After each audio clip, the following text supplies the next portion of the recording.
voir si c'est mieux. Voilà, je suis équipé maintenant.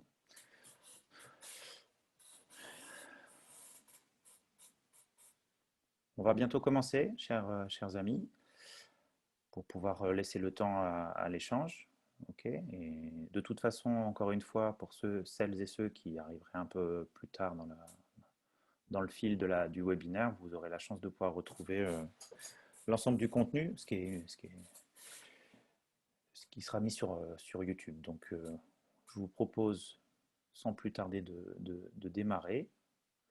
Et encore une fois, merci d'être présents si nombreux, ce qui vraiment montre l'intérêt fort pour le projet porté et les sujets portés par SAFE. Malika, je te laisse introduire ce webinaire si tu veux bien. Oui, merci Yvan et bonjour à toutes et tous. Vous êtes très très nombreux ce matin et vraiment on est très content de vous accueillir pour cette session SAFE. Alors effectivement, pourquoi le Prodis démarre? Parce que effectivement c'est le Prodis qui a choisi en 2017 de lancer ce projet SAFE avec 8 partenaires européens qui œuvrent tous dans le secteur de l'événementiel en Europe. Je vais tous les citer. Donc, il y a bien sûr le LABA en France avec l'équipe de Pierre Brigny, Sophie Guénébeau et Maud Gary, que je remercie vraiment parce qu'ils ont été au soutien tout au long de ces 3 années. Avec Issue, effectivement en Suisse, avec Pascal Viau qui est présent ce matin, MOM, Mind Over Matter Consultancy, avec Chris Kemp, European Arenas Association. Il y a eu aussi ILMC, International Live Music Conference. Il y a donc une conférence la semaine prochaine en anglais sur SAFE dans le cadre de l'ILMC. California Music Tech, nos amis belges. Le BDKV, alors là, je ne vais pas vous le faire en allemand parce que vraiment, j'ai trop honte. Et enfin, International Crowd Management and Safety Group, nos partenaires néerlandais, je pense avoir oublié personne. Et bien sûr, notre expert Yvan Boudillet qui nous a accompagnés aussi tout au long de ces 3 années. Donc, pourquoi ce projet en 2017? Pourquoi le Prodis a souhaité en 2017 réunir ces 8 partenaires européens? Et en fait, ce projet est né de nos réflexions sur la sécurité de nos événements post-attentat du Bataclan en 2015, qui nous ont effectivement tout particulièrement frappé en France au Prodis, de nos échanges avec de nombreux experts après ces attentats et notamment de nos longues discussions avec Pascal, qui nous a beaucoup accompagnés après cette épreuve, quant à la manière d'intégrer ce risque attentat dans la gestion, dans l'organisation de nos événements.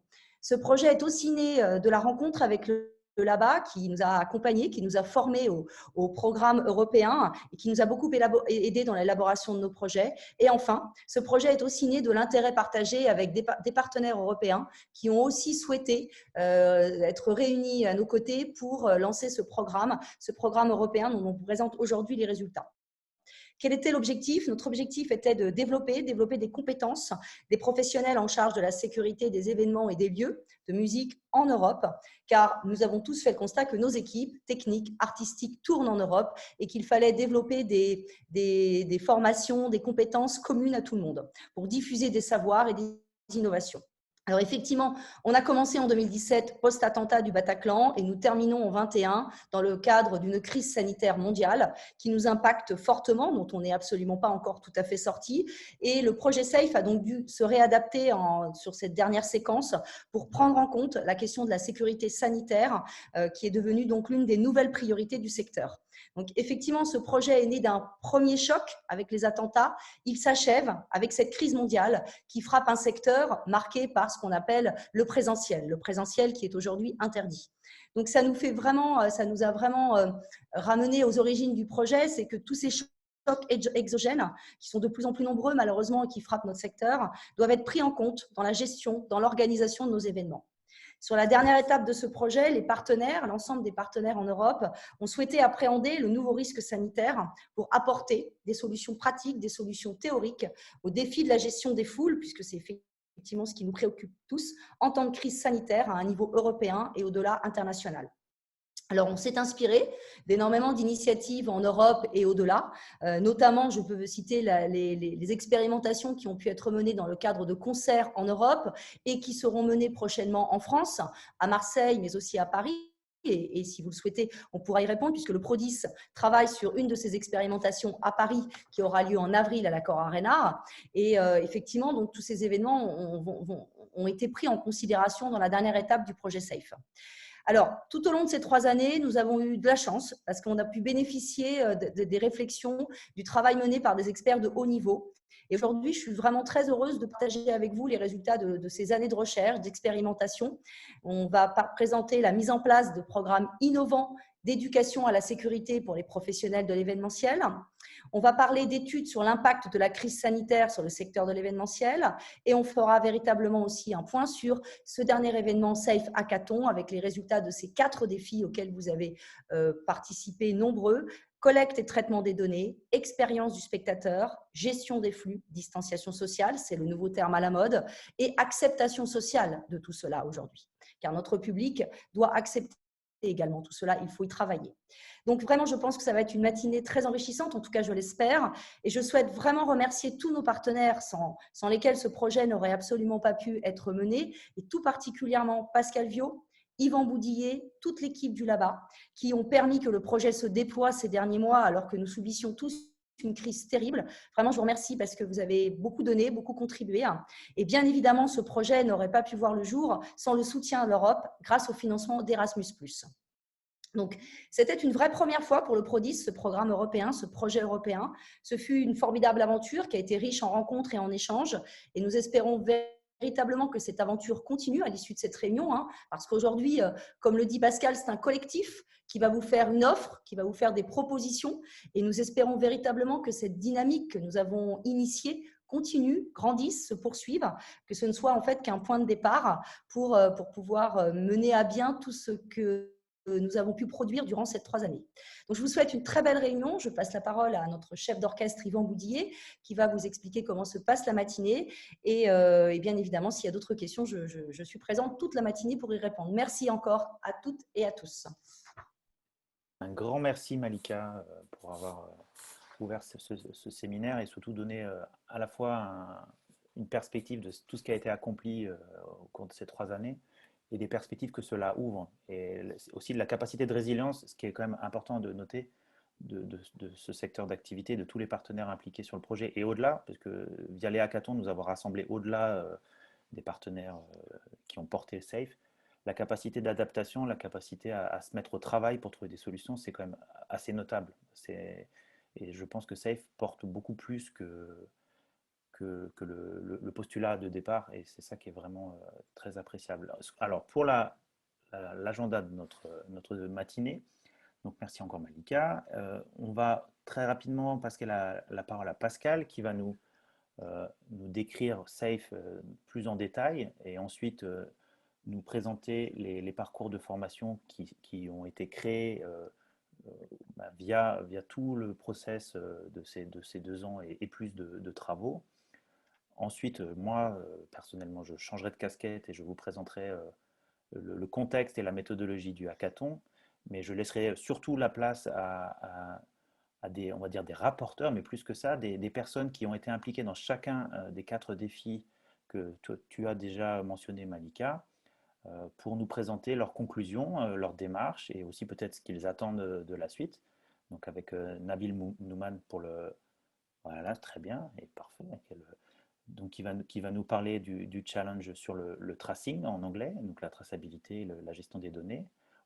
Oliver qui va nous parler du challenge sur le parcours utilisateur. Gaël qui va nous parler du challenge sur la distanciation sociale et la gestion des flux, plutôt sur site. Et Pascal qui reviendra nous parler du challenge acceptation sociale qui est essentiel, comme tous les autres, avant, je pense, ensemble de cheminer vers la conclusion et bien sûr de prendre vos questions pour interagir et finaliser ce séminaire, peut-être sur des notes aussi d'ouverture. On va essayer tout ça. Pascal, si tu veux bien, je vais te passer la parole, le micro. Oui, merci Yvan, merci Malika, bonjour à toutes et à tous. Alors pour vous amener progressivement à vous présenter les résultats de ce travail qui, comme l'a souligné Malika, était un travail collectif de 3 ans, je voudrais vous poser dans un premier temps les enjeux, parce que comme ça a été dit, par Malika, finalement, ce projet a commencé avec une crise et se termine en plein milieu d'une crise dont on n'est pas encore sorti. Et par rapport à cette situation et cette temporalité, en fait, le projet SAFE a voulu réfléchir un peu en faisant un pas de côté. Bien sûr qu'il y a la crise. Alors, la crise de 2015 et suivant était une crise en lien avec la sûreté, avec un risque terroriste considéré comme très élevé. La crise d'aujourd'hui est une crise sanitaire, mais on voit bien, et on va le développer tout à l'heure, qu'elle engage aussi des dimensions en termes de gestion de foule, en termes de façon de penser les flux, les mesures de sécurité, de prévention. Au-delà de tout ça, finalement, on a un écosystème qui est celui de l'événementiel musical, qui est confronté à une diversité de risques. Alors ça, c'est une espèce de visualisation qu'on avait développée avec Chris Kemp, partenaire du projet, pour finalement donner visuellement une représentation de l'ensemble des risques qui peuvent impacter un événement. Et vous voyez ici que donc apparaît un certain nombre de mots comme crowd management, gestion de foule, qui était le focus important avant 2015. Je voudrais me situer finalement dans une temporalité au-delà de ces crises qui font comme des effervescences ou des éruptions, sur une temporalité un peu plus longue qui est celui d'une vingtaine d'années et qui commence avec l'accident au Roskilde Festival en 2000, pendant le concert de Pearl Jam, qui fait 9 morts, et qui est finalement le point de départ d'une réflexion à l'échelle européenne sur la sécurité des concerts. Pour la première fois, là, de façon tangible, on se rend compte que des personnes peuvent mourir devant une scène de spectacle pendant un festival. Et cette prise de conscience, finalement, elle a commencé il y a une vingtaine d'années, elle se poursuit aujourd'hui, et elle se poursuit au travers de discussions, d'échanges entre acteurs de la sécurité au niveau européen, des festivals, des salles, des événements. Et sur cette séquence, on a vu se succéder un certain nombre de catastrophes. On peut noter la Love Parade en 2010, qui a été un marqueur aussi dans la façon de penser la foule, de penser sa gestion, de penser la densité en lien avec une foule.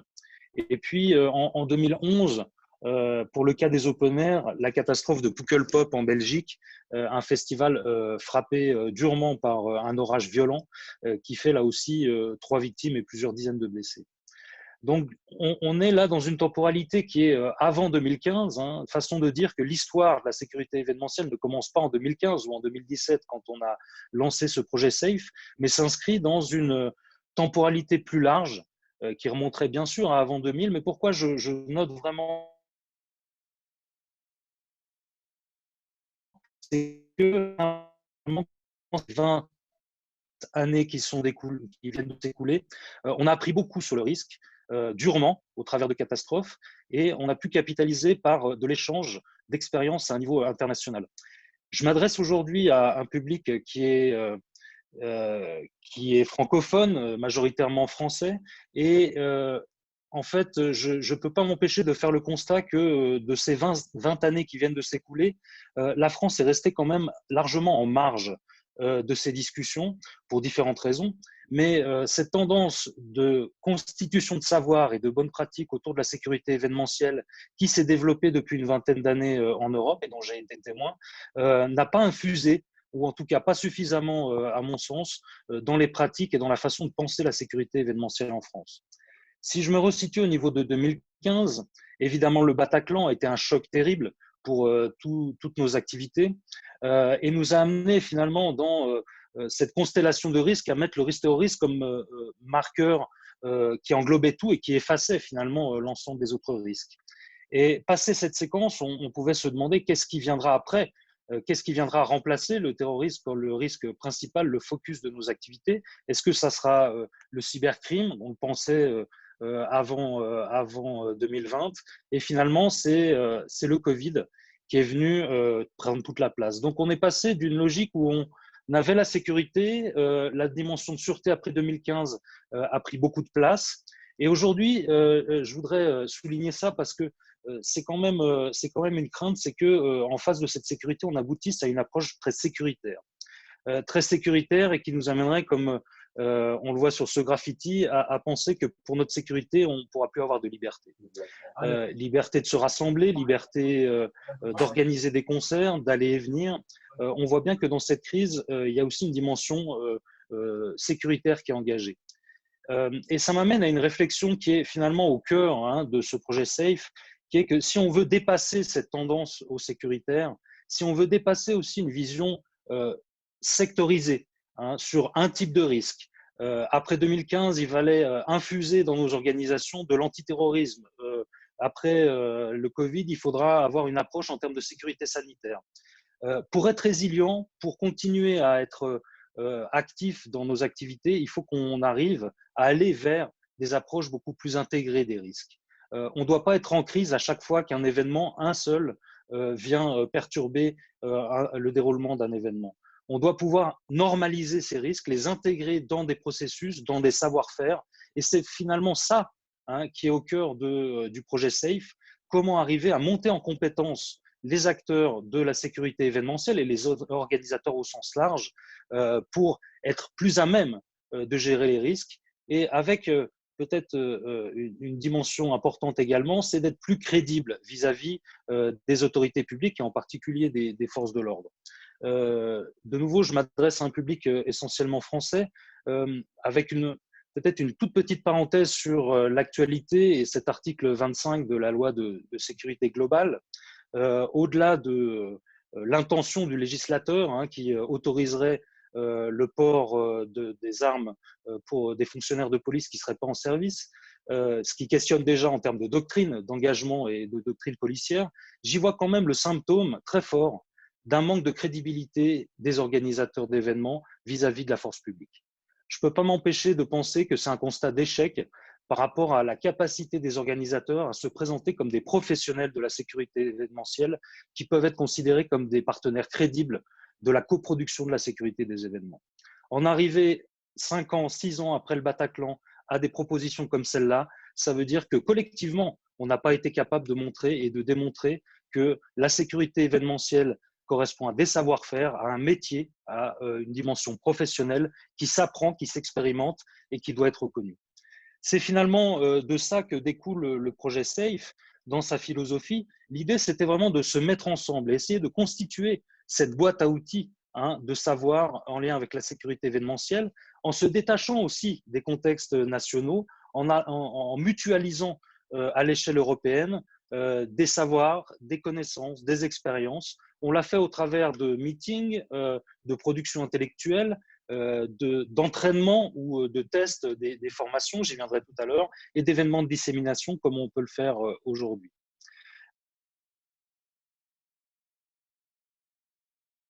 Et 2018 en janvier avec un focus sur le risque terroriste où on rassemblait très largement un certain nombre d'acteurs de l'événementiel en France.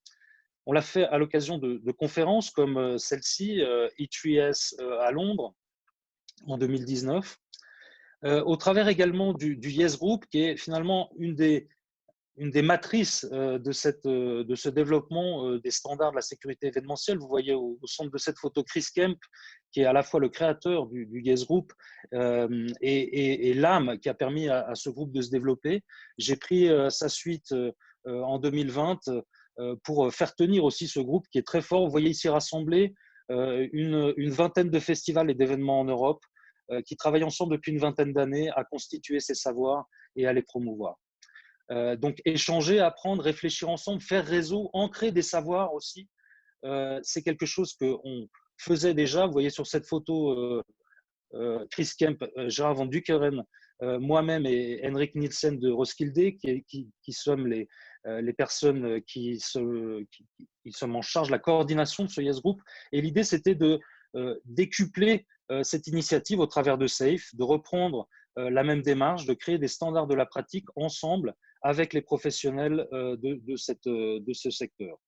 Donc, durant les 3 ans qu'a duré le projet SAFE, on a eu l'occasion de faire des tests de formation, de proposer des contenus, de les mettre à l'épreuve aussi, des retours des participants. Et je voudrais là les remercier, à la fois ceux qui ont participé à ces séances de formation et aussi les lieux qui les ont accueillis, la scène musicale, la Barclays Arena à Hambourg, le Mama Festival et Eurosonic en Hollande.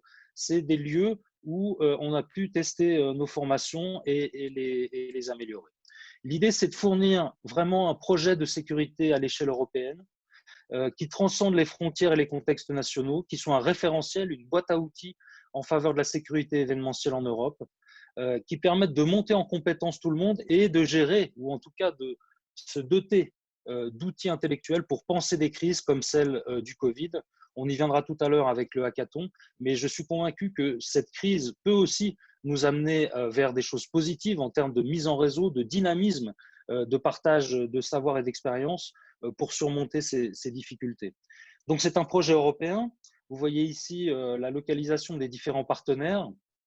C'est un projet européen qui vise finalement à capitaliser sur les réseaux de chaque partenaire.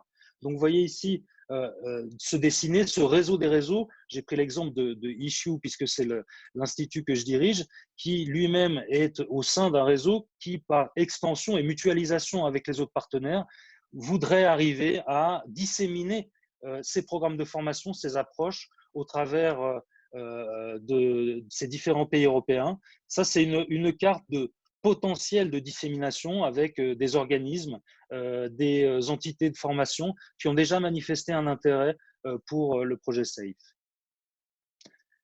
Donc voilà, Yvon, pour ce qui est de la présentation de la philosophie et finalement des enjeux. Est-ce que tu veux que je continue avec la description des programmes? Oui, parce que ça va totalement dans la logique. Peut-être une question avant que tu nous parles des programmes dans leur substance, c'est peut-être nous expliquer comment ils ont été conçus aussi, la méthode. Ça doit être, je pense, dans ta présentation, mais comment tous ces échanges ont amené à concevoir la formation? Parce qu'après, je pense que c'est ce pont-là, que tu puisses nous faire la transition. Les formations elles-mêmes, nous expliquer comment toute cette intelligence collective a permis de les construire. Moi, je peux faire une remarque très rapidement, un peu en avance de phase sur le hackathon. Les hackathons que nous avons organisés à des fins d'identifier des solutions innovantes ont été aussi conçus comme un pôle de ressources pour alimenter les formations. Et je pense que tous les travaux de SAFE ont été construits dans ce sens-là, c'est-à-dire de nourrir du savoir-faire et donc peut-être nous expliquer un peu cette méthode avant de nous parler juste des formations, si tu veux bien. Oui, volontiers. Volontiers, comme je l'ai évoqué, en fait, finalement, le projet SAFE intervient dans une temporalité qui s'inscrit dans un temps plus large, hein, avec des acteurs, des partenaires du projet qui, pour certains, se connaissaient déjà. En l'occurrence, avec Gérard Van Bluckeren et Chris Kemp, on se connaît depuis maintenant une quinzaine d'années, un peu plus, et au travers du Yes Group, au travers d'autres projets de formation, de conférences, on a pu finalement constituer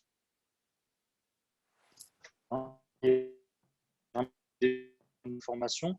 Et l'idée, c'est vraiment dans une logique de réseau, comme tu le dis, de prendre des éléments, des apports qui viendraient des partenaires, des professionnels qui travaillent dans ce domaine, d'apporter des cas d'études également. L'idée au travers de ces formations, c'est d'identifier un besoin en termes de formation in situ, de pouvoir faire des visites de sites, d'avoir des présentations par les acteurs qui gèrent, par exemple, des événements, présentation de leur démarche, de leur dispositif. On ne veut pas rester seulement sur un plan théorique, même si la théorie est extrêmement importante, mais on veut arriver à connecter ces éléments théoriques avec des pratiques de terrain très ancrées. Donc, de pouvoir mutualiser les apports, les cas d'études, les contextes d'expérimentation, c'est quelque chose qui est au cœur de ce projet. Et puis peut-être un dernier élément sur la façon dont ces programmes ont été conçus. Évidemment, on a mutualisé un certain nombre d'éléments de formation qu'on dispense déjà à l'heure actuelle. Et l'idée, c'était de les monter en compétences, de les positionner à un standard européen, donc extrêmement exigeant et élevé en termes de niveau. Et comme je l'ai expliqué, de le mettre à l'épreuve, finalement, de la perception du public cible. Donc, c'est la raison pour laquelle, au travers des tests, des 4 tests qu'on a organisés pendant le projet SAFE, on a eu l'occasion d'avoir des gens comme Paul Williams de l'O2 Arena à Londres, comme Coralie Berel de Forêt Nationale à Bruxelles, qui sont venus finalement faire les testeurs de nos formations et nous orienter, nous dire oui, là c'est pertinent, là on aurait aimé avoir un peu plus de théorie sur ce plan ou un peu plus de pratique sur cet autre. Donc on a pu comme ça améliorer, mettre à l'épreuve et finaliser, designer vraiment sur mesure ces programmes de formation que je vais vous proposer maintenant. Petit clip de présentation que vous retrouverez sur le site internet également, qui vous donne une autre façon d'expliquer le projet SAFE.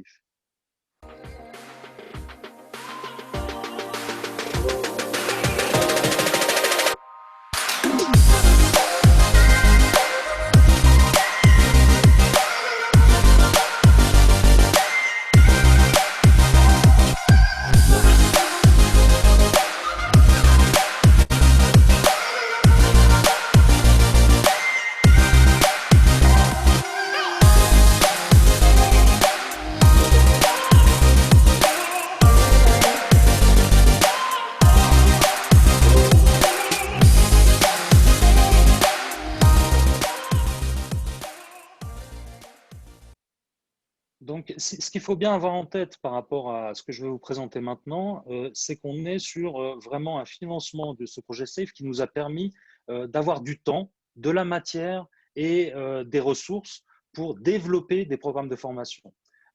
Cet événement de dissémination vise à vous les présenter et à créer des opportunités de justement les déployer. Donc aujourd'hui, ce programme, ces deux programmes que je vais vous présenter sont des propositions et qui seront après reprises pour être implémentées et disséminées au travers des différents pays des partenaires. Première chose sur les ingrédients, l'idée c'est vraiment de pouvoir varier les modalités d'apprentissage.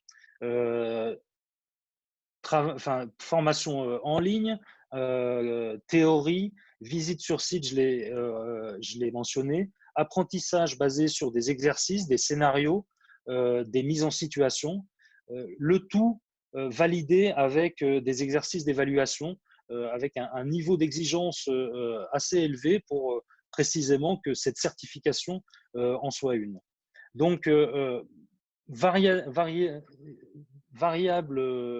extrêmement large de contexte d'apprentissage et volonté également de créer une interaction entre les participants qui permettent d'échanger les places entre l'apprenant, l'expert et l'animateur. L'idée, c'est vraiment pas d'avoir une salle de classe avec un professeur qui dispense son savoir, c'est de créer un contexte vraiment d'apprentissage collectif autour de ces questions. On est sur des programmes de formation professionnelle qui s'adressent à des publics qui sont déjà en situation de gérer des événements. L'idée, c'est de profiter de l'échange d'expériences et de connaissances des participants eux-mêmes. Donc, on a une philosophie d'enseignement qui est, vous voyez ici résumée sur ce diagramme, qui va des enseignants, facilitateurs, dans l'échange d'expériences, la communication, au travers de ces exercices et de ces modalités que j'ai présentées. Également, puisqu'il y a un programme stratégique et un programme plus opérationnel, pour ce qui concerne le programme plus pratique, opérationnel, être vraiment dans la construction des savoirs de base de l'activité. L'idée, c'est qu'on puisse aussi dessiner au travers de ça des parcours de carrière. Aujourd'hui, dans le domaine de la sécurité événementielle, on a des niveaux de recrutement relativement bas pour le niveau opérationnel et on a assez peu de perspectives d'évolution. L'idée là, c'est vraiment de dessiner des parcours d'apprentissage, de joindre aussi les deux programmes, leur donner une cohérence, de faire en sorte que les opérateurs comprennent le discours des acteurs du niveau stratégique et réciproquement, et qu'on puisse, au travers de ça, dessiner des logiques d'évolution. Donc, un programme opérationnel avec une orientation plus pratique des acteurs de terrain, un programme stratégique pour des niveaux plus de coordination. Pour ce qui concerne le détail, vous trouverez tout sur le site internet que je vais développer un tout petit peu après. L'idée, c'est vraiment de proposer des programmes innovants, des modalités d'enseignement innovantes, de mutualiser, comme je le disais, au travers du réseau mis en place par SAFE, des contextes d'apprentissage, des cas d'études, et de disséminer c'est-à-dire de proposer à des personnes qui auraient suivi les programmes en tant que participants de les dispenser eux-mêmes au sein de leurs organisations et dans leur pays. Donc, on a tout un dispositif de certification et d'approvement, donc de pouvoir avoir des personnes qui sont certifiées comme enseignants pour ces programmes de formation et qui pourront donc les dispenser dans leur pays pour leurs organisations. Je vais peut-être enchaîner avec le site internet parce qu'il est vraiment très lié à cette question des programmes de formation. Préciser que donc, ce site internet est accessible à l'adresse que vous voyez ici, thesafeproject.eu. N'oubliez pas le the de l'adresse. Il a été élaboré grâce à l'aide de Madcolor, qui est une société qui fait du design, du web design. On est assez satisfait du résultat. Le site est très complet, vous verrez, avec beaucoup de ressources. Il s'ouvre avec une home page qui présente la philosophie du projet et ses composantes à la fois de formation et de think tank. On y viendra avec le hackathon. Vous trouverez des ressources comme celle-là qui sont des flyers de présentation des différents modules de formation qui sont très détaillés à la fois sur les objectifs et sur les contenus. Donc ça, c'est des documents qui sont mis à disposition des visiteurs du site. Et il prévoit la façon dont les personnes pourront être engagées au travers de ce projet SAFE et notamment des programmes de formation. Comment devenir étudiant, comment devenir approved provider, autrement dit enseignant agréé du programme SAFE. Les modalités pour vraiment s'inscrire. Aujourd'hui, vous pouvez manifester un intérêt pour suivre les formations pour devenir approved provider. Et ça, vous serez mis en contact avec l'équipe qui a développé le projet et qui vous tiendra au courant de sa dissémination et de ses différentes étapes de déploiement. Avant de revenir sur l'étude Covid, Yvan, je ne sais pas si tu as, toi, des questions ou des remarques, aussi nos participants en ont par rapport à ces programmes de formation. Je pense qu'on peut déjà, s'il y a déjà des réactions, pour moi, c'est très clair. Puisque tu nous as expliqué ça en des termes très simples et surtout on a vu tout le cheminement. Elles viennent du terrain et elles vont vers le terrain, ces formations. Mais en plus, ce qui est très particulier, c'est grâce à ce temps long dont tu parlais, elles ont été nourries par une réflexion collective, ce qui est assez rare. Donc c'est du terrain et à la fois de la hauteur, ce qui est normalement on n'a pas toutes ces dimensions-là et ça permet d'avoir une formation qui est très très. On avait vraiment pris la mesure, comme je l'expliquais tout à l'heure, de la situation particulière dans laquelle on est aujourd'hui. Et je pense qu'il faut prendre la mesure de ça. On est dans une crise majeure qui vient impacter un secteur qui est finalement assez peu solide sur ses fondamentaux en termes de sécurité événementielle. Et ce qui fait qu'on est souvent dans la réaction ou la surréaction pour traiter le cas particulier. Et ça m'amène quand même à une réflexion, c'est qu'est-ce qu'on capitalise là-dedans ? Absolument. Je ne vois pas de questions particulières. De toute façon, je pense qu'on va garder des questions pour la fin. Mais tu peux nous. Tu peux enchaîner avant que je puisse, moi, prendre le relais sur le hackathon, si tu veux bien. Attends, tu entends ? Oui. Donc, Yvan, je continue avec l'étude. Je pense que c'est très bien, parce qu'on a fait déjà un contour de. Alors, effectivement, c'est exactement la transition avec ce que j'expliquais précédemment. L'idée au travers des formations, c'était de finalement constituer les fondamentaux pour le secteur de la sécurité événementielle et de l'organisation d'événements, pouvoir monter en compétences, être plus crédible et être plus à même d'être résilient par rapport à des crises comme celle post-attentat ou celle du Covid. Et je pense qu'il faut prendre la mesure de la situation quelque part historique dans laquelle on se trouve aujourd'hui et qui est à la fois une difficulté et une opportunité. Aujourd'hui, je pense qu'il est plus raisonnable de penser continuer à faire de la sécurité pour nos événements comme on en faisait avant.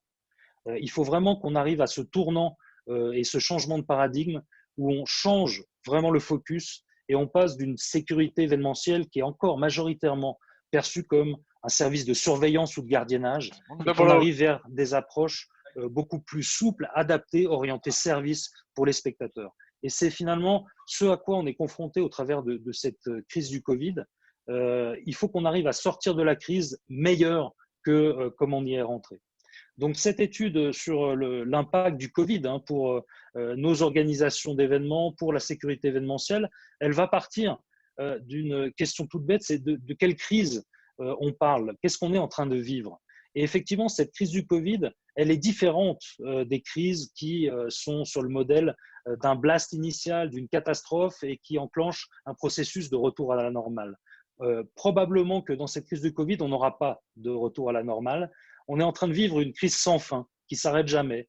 Et finalement, nos anciennes méthodes pour gérer cette crise, elles butent constamment contre des difficultés propres aux caractéristiques de cette crise Covid. On est finalement dans cette forme de spirale, sans retour à l'origine, mais qui est en train de nous transformer, qui nous transforme pour aller probablement vers une nouvelle normalité. Mais cette normalité, elle peut faire peur, comme elle peut être une opportunité. Et ça dépend finalement que de nous, de faire de cette nouvelle normalité quelque chose qui nous fait progresser dans la sécurité des publics et dans l'accueil pour nos manifestations. On a pensé pendant longtemps qu'on était sur cette courbe finalement qui monte et qui descend, sans savoir vraiment quand elle va descendre ni quand est-ce qu'elle va revenir à un niveau acceptable nous permettant de reprendre nos activités. J'ai l'impression qu'aujourd'hui, cette vision-là, avec une situation de crise qui nécessite des impacts pour diminuer, des mesures pour diminuer l'impact ou pour réduire finalement le temps d'exposition au risque, elle est finalement la réalité bien différente. Elle est un peu comme ça, sans retour à la situation ordinaire. On ne sait pas comment cette courbe va évoluer. Il y a des retours de flammes, il y a des montées en intensité avec des deuxièmes, des troisièmes vagues. Finalement, est-ce que cette crise, elle ne nous amène pas vers cette zone un peu floue, un peu rouge, qui est une opportunité de transformation et d'adaptation au changement, pas de retour à la situation ordinaire. Et ça m'amène à me dire, finalement, dans nos outils de gestion du risque, dans la façon dont on a aujourd'hui des ressources à disposition pour penser les risques en lien avec les manifestations, est-ce qu'on ne pourrait pas appliquer les mêmes schémas à la situation Covid ? Aller beaucoup plus loin et beaucoup plus finement sur les caractéristiques des projets. Aujourd'hui, le seul finalement critère de risque pour les manifestations, c'est le nombre. Et on est parti pour, en gros, déconfiner à l'inverse de ce qu'on a confiné, en partant du plus petit pour aller vers le plus grand. Est-ce que c'est vraiment une approche du risque qui est exhaustive ? Est-ce qu'il ne faudrait pas aller beaucoup plus en détail sur les caractéristiques du projet ? Est-ce qu'un petit lieu avec une situation, un espace très exigu, avec des sièges très proches les uns des autres, est moins risqué qu'un Stade de France ? Ce n'est pas certain. Est-ce que les caractéristiques du public ne changent pas l'exposition au risque, leur âge, leur mode de participation, la façon dont ils vont venir et repartir? Est-ce que c'est un public local ou est-ce que c'est un public qui vient de toute l'Europe et qui entraîne des brassages? Tout ça, ça détermine des critères de risque qui doivent être pris en considération pour évaluer et calibrer finalement des dispositifs de protection. Alors ça, c'est un schéma processuel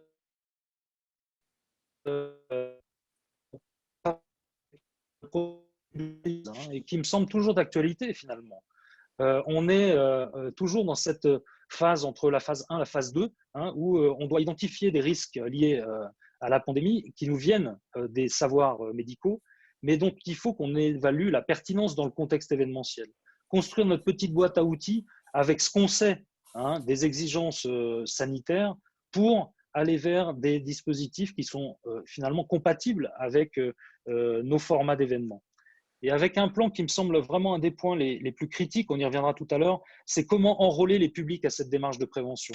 Je reviens là-dessus, sécurité événementielle orientée service, inclusive au service des participants. Ce partage finalement de la responsabilité, il doit être aussi un moyen de nous faire sortir de cette impasse où on attend tout des organisateurs et où finalement on ne capitalise pas sur le savoir-faire des participants. Parce que les participants apprennent aussi. Collectivement, on apprend à s'adapter, à adapter nos comportements à la situation. La distance sociale, un terme qui n'existait pas il y a un an et qui aujourd'hui est entré non seulement dans les mentalités, mais aussi dans les comportements. Et ces galeries d'images qui montrent avant le Covid comment on faisait une file d'attente, comment on a maintenant mis des marquages au sol pour inciter les gens à respecter les distances et peut-être qu'on est en train d'arriver maintenant à une situation où les gens n'ont plus besoin de ces marquages parce que c'est finalement naturalisé dans les comportements de garder une certaine distance les uns par rapport aux autres quand on est dans une file d'attente. Et c'est sur ces leviers qu'on peut travailler à mutualiser des approches en termes de prévention entre organisateurs et public. Super. Donc voilà pour ce qui est finalement d'une analyse de la crise et de la façon dont on peut la penser en lien avec l'organisation des événements. Pour les pistes pratiques, c'est précisément ce qu'on a voulu faire au travers de l'organisation de ce hackathon. L'idée, c'était, au travers de ce projet SAFE, de profiter. Là aussi, la crise est une opportunité. Profitons de ce collectif mis en place dans le projet SAFE pour organiser un hackathon et trouver de l'intelligence collective par rapport à cette crise particulière du Covid. Donc, on était dans une logique de design thinking, penser collectivement la crise et ses problèmes, faire de l'idéation. Yvan, tu connais ça bien mieux que moi, mais pas dans une logique finalement opérationnelle et avec une idée de répondre à des attentes qui sont celles du gouvernement, mais comment nous, on pense le problème, comment nous, on pense la façon dont on peut intégrer cette dimension Covid dans nos organisations.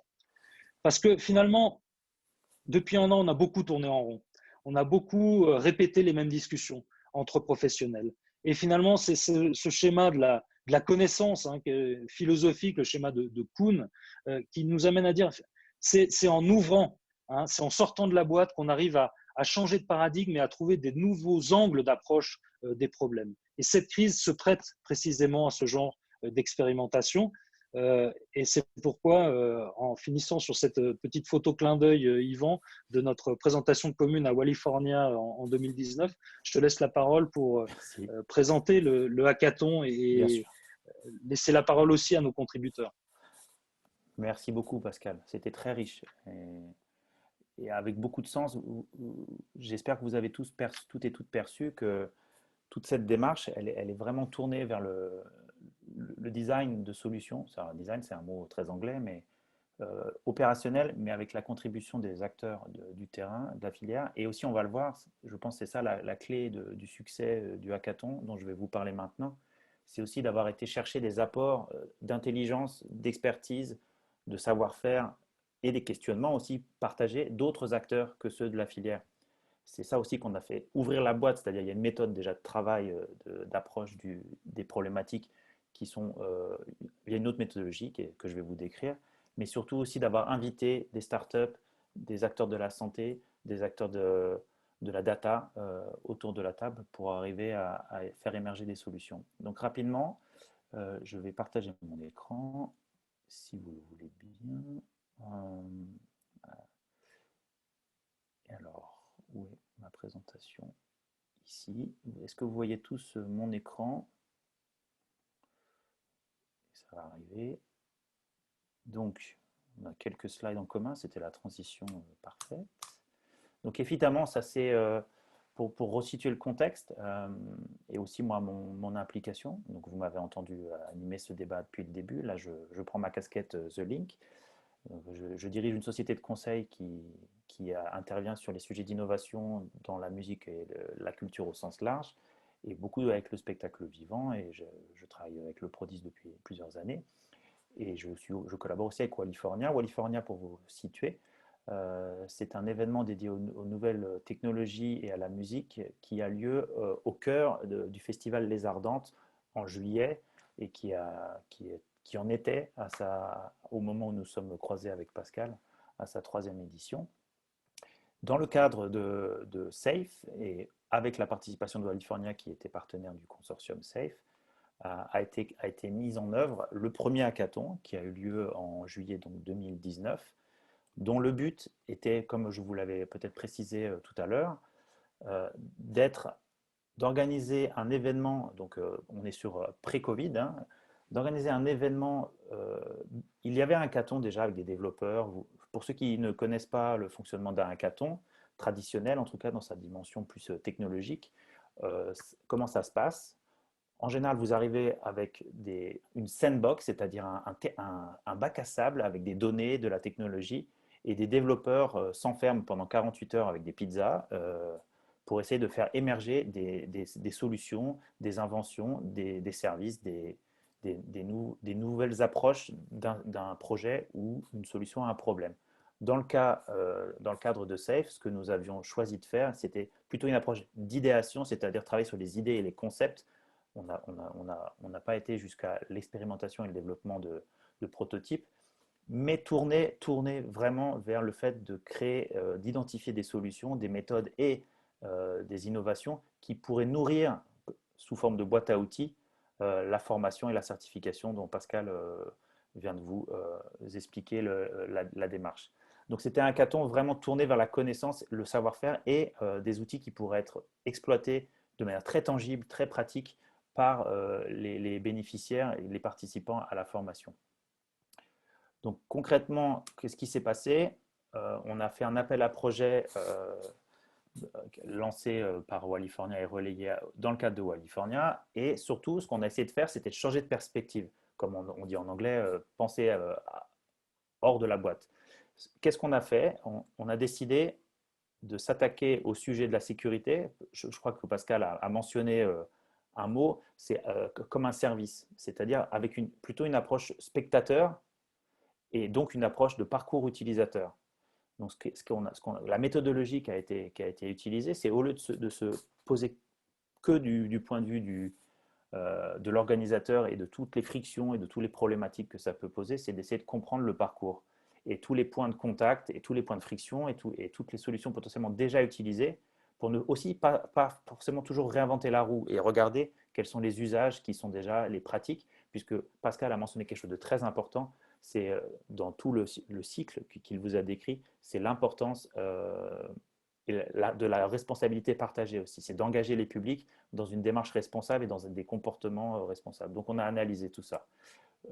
Et comment ça s'est passé? Pour ceux qui savent, qui ont déjà pratiqué du design thinking ou des séances d'intelligence collective, on s'est enfermé pendant 3 jours. À l'époque, nous avions le droit et la possibilité de le faire en présentiel, avec des experts venus de différents horizons. Nous avions ici en haut à gauche, c'est Paul Williams, donc, dont parlait tout à l'heure Pascal, qui est le directeur de la sécurité de O2 Arena à Londres et maintenant de AEG en Europe. Vous voyez ici, vous avez une personne qui travaille qui est un spécialiste de la data dans l'événementiel, qui travaille plutôt sur des logiques de CRM et de parcours utilisateur. Et la personne aux cheveux blancs, c'est la fondatrice d'une société très innovante de reconnaissance faciale pour des contrôles d'accès à l'entrée des salles. Vous voyez? Donc, c'est cette des experts de la sécurité, des experts de la production d'événements. Et en haut, vous avez Gaëlle qui va tout à l'heure présenter, qui était donc avec nous à Liège déjà sur le premier hackathon, qui est la fondatrice d'une société dont elle va vous parler peut-être rapidement, mais qui est spécialisée dans la gestion des festivals et notamment qui intègre la dimension sécurité dans sa solution, mais aussi une personne qui travaillait pour l'Institut Smart City de Liège. Donc, nous avons pensé aussi ce parcours utilisateur dans le cadre de la ville. J'en arrête là, mais c'est pour vous dire que c'était vraiment très important pour nous de rassembler différentes expertises. On n'était pas sur la même temporalité, on n'était pas sur la même pression que dans l'hackathon 2, où l'hackathon 2, face au Covid, nous avons un impératif un peu plus fort de délivrer des solutions un peu plus rapides. Ce hackathon 1 était vraiment plutôt dans l'idée d'ouvrir la méthodologie. Et pour vous faire très court, ce qui en est ressorti, bon, ça c'était nos travaux, le parcours utilisateur, vous voyez, on a tous mis sur la table tous les points, les points de friction et les solutions potentiellement technologiques qui existaient pour ensuite identifier 4 types, je ne vais pas m'étendre là-dessus, mais 4 types de solutions. Ce qui, moi, m'a permis, puisque c'est moi qui ai fait ce travail ensuite de recherche et de rédaction, de définir une boîte à outils qui maintenant va nourrir la formation. Donc à partir de tout ce qui a été généré pendant le hackathon, des idées, des concepts, des orientations validées par des professionnels multidisciplinaires, parce que c'est bien d'entendre ce qu'un directeur de la sécurité d'une salle a à dire, mais c'est bien aussi de le confronter à ce qu'un expert de la data et de la gestion, par exemple, des flux de personnes peut apporter comme vision différente. Et aussi d'aller chercher des solutions peut-être ailleurs qui ont déjà été expérimentées et exploitées, notamment dans les smart cities. Donc ces 4 champs qui étaient utiliser des technologies déjà utilisées dans l'événementiel, mais à des fins de gestion de la sécurité, identifier des besoins et peut-être développer un nouveau hackathon. C'était un peu pour que vous sachiez ce qui était prévu pour le hackathon 2. On devait identifier à partir du hackathon 1 ou 2 points particuliers pour les soumettre à la communauté au hackathon 2 et le Covid est arrivé.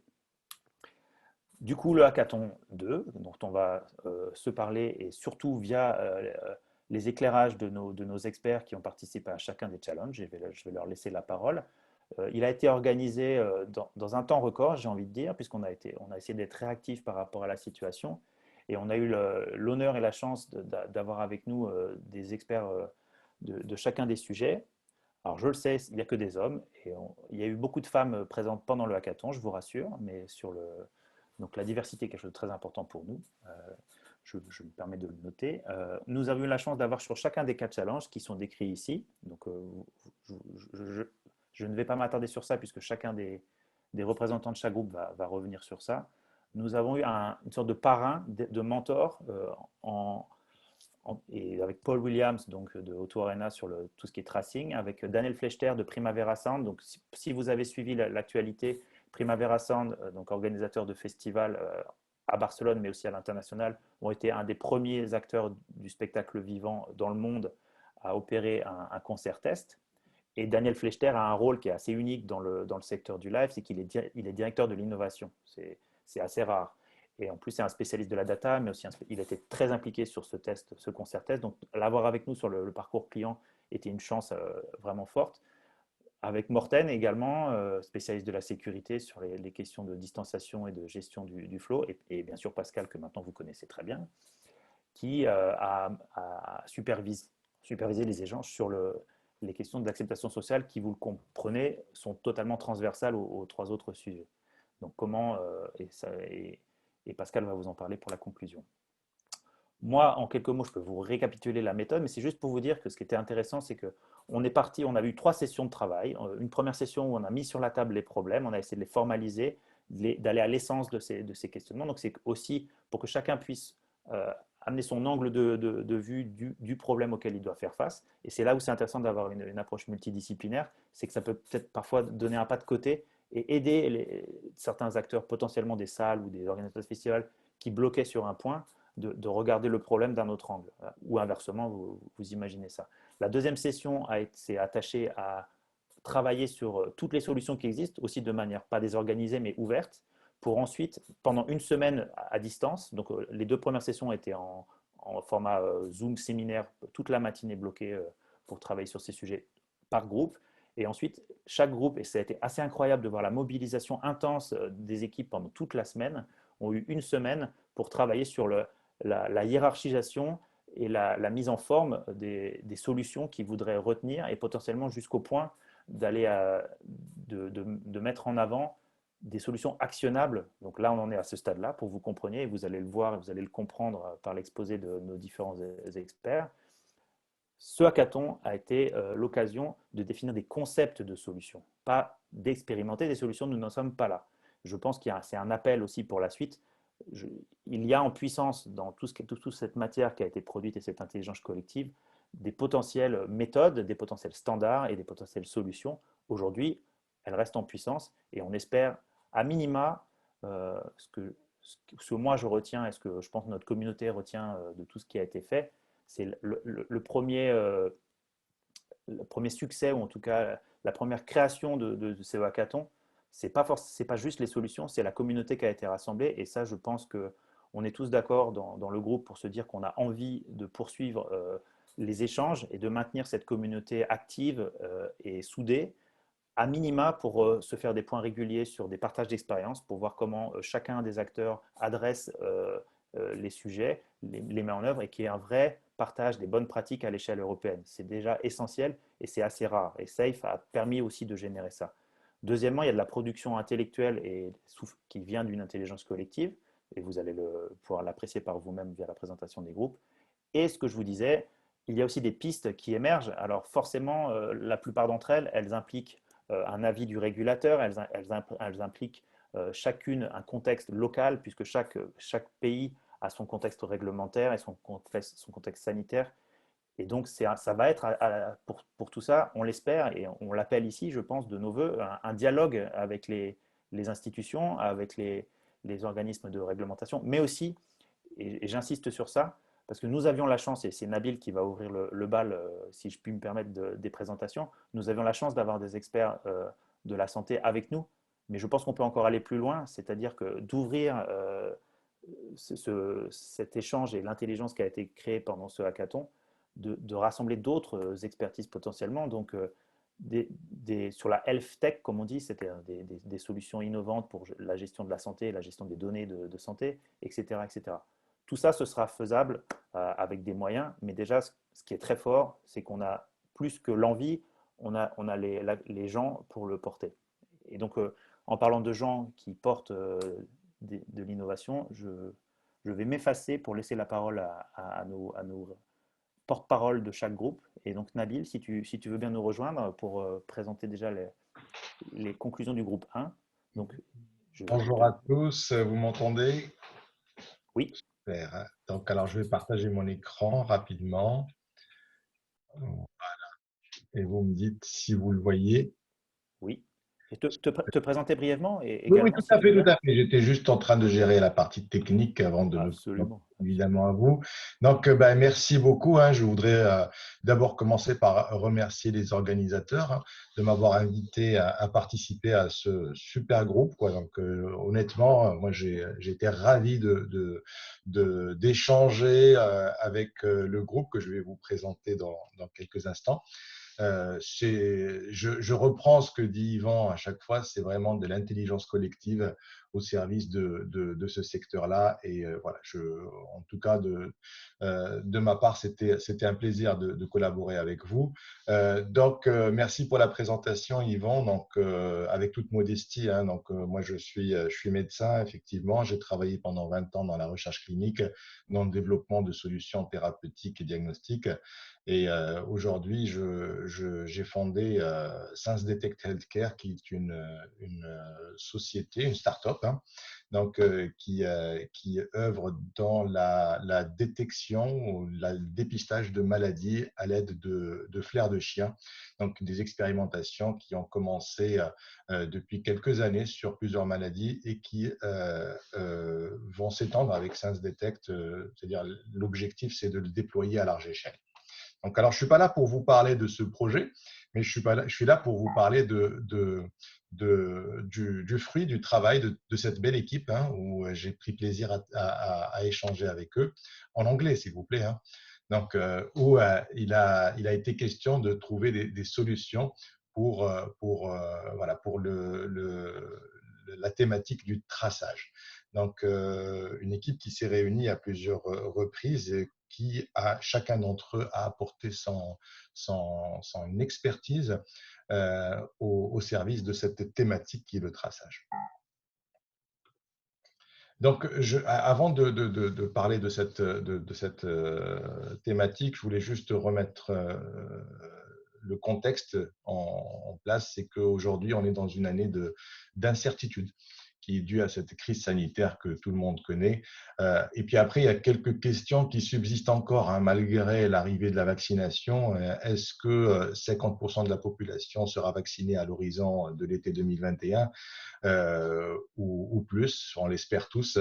Est-ce qu'il n'y a pas de risque d'apparition de nouvelles souches, ou est-ce que ce risque-là est maîtrisé avec des souches plus contagieuses, voire plus virulentes? Et aussi l'incertitude due à la durée de protection du vaccin, qui certes, voilà, donc aujourd'hui est estimé à 6 mois, 8 mois, mais on ne sait pas encore. Donc, on attend de voir comment les choses vont se déployer. Est-ce que le vaccin casse la chaîne de transmission du virus? C'est-à-dire que est-ce qu'on est protégé contre la maladie, mais est-ce qu'il n'y a pas de risque de transmettre la maladie à quelqu'un d'autre en étant porteur du virus? Donc, tout ça, ce sont des questions qu'on va découvrir au fur et à mesure que les études évoluent dans le temps. Et donc, aujourd'hui, je vous présente l'objectif, hein, l'objectif de ce groupe de travail qui est notre objectif à nous tous, c'est la reprise de l'activité. Et donc, le challenge consiste à maîtriser comment collecter et suivre les données sanitaires liées à la COVID-19 des participants aux événements tels que les concerts, les festivals, etc. Et être en mesure de les traiter à un niveau opérationnel tout en garantissant, bien sûr, l'acceptation. Et là, c'est toute une thématique dont va parler Pascal après, des utilisateurs. Et là, surtout la conformité des traitements des données personnelles, qui est un élément important. Donc, plusieurs solutions ont été proposées. Et donc, je les liste ici, hein, donc brièvement. Donc, on a la déclaration sur la santé, qui certes le b.a.-ba, c'est ce qu'on fait aujourd'hui. Donc, on déclare est-ce qu'on a des symptômes, est-ce qu'on l'a pas, et puis après on met le masque et on y va. Est-ce que c'est suffisant? C'est la question qu'on se pose. Il y a la question, hein, très très discutée, des tests rapides. Et là encore, donc, il faut s'assurer que ces tests sont efficaces et qu'ils soient réalisés tout proche de l'événement. Donc, il y a la question des tests antigéniques, il y a la question toute récente des tests salivaires et leur niveau d'efficacité, et puis ce dont je vous ai parlé brièvement, les chiens renifleurs de la Covid-19, qui est une piste aussi intéressante à creuser. Donc, nous avons abordé aussi les outils digitaux de distanciation sociale basés sur le Bluetooth, et enfin le traçage des contacts avant et après les événements, et des logiciels de détection de masques faciales. Donc, il y a des techniques que j'ai découvert moi aussi, qui sont fascinantes. Et puis, le gros sujet sur le certificat de vaccination. Donc, chacune de ces pistes-là ont été abordées avec plusieurs questions. Est-ce que la solution est justifiée? Est-ce qu'elle est abordable? Est-ce qu'elle est viable? Est-il proportionné ou est-elle proportionnée au risque, bien évidemment? Et est-ce qu'elle est réellement efficace? Et comment le staff et les visiteurs vont-ils réagir? Donc, si l'on met le focus sur le traçage des contacts, les priorités sont bien évidemment de maîtriser l'utilisation des données relatives aux billets des utilisateurs, donc les places assises dans les lieux de la manifestation, et identifier et cartographier les contacts de proximité d'un participant. Gérer le risque de transmission continue, hein, qui persiste pendant l'événement. Soutenir les efforts des autorités sanitaires pour tracer les infections. Et là, je reprends ce que Pascal a dit dans sa présentation.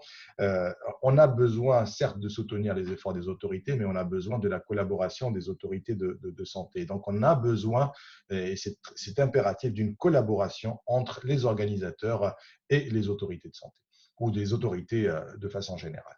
Donc, un devoir de responsabilité, bien évidemment, qui a été souligné de l'organisateur est important. Et donc, quelques spécifications qui sont importantes, c'est l'information sur les flux d'achat de billets. Donc, est-ce que chaque personne qui participerait à l'événement va acheter son billet? Donc là, il va falloir maîtriser cette chaîne-là. Et puis, lors de l'événement, s'assurer que la personne qui détient le billet, voilà, est bien elle, donc avec un contrôle d'identité au lieu de l'événement.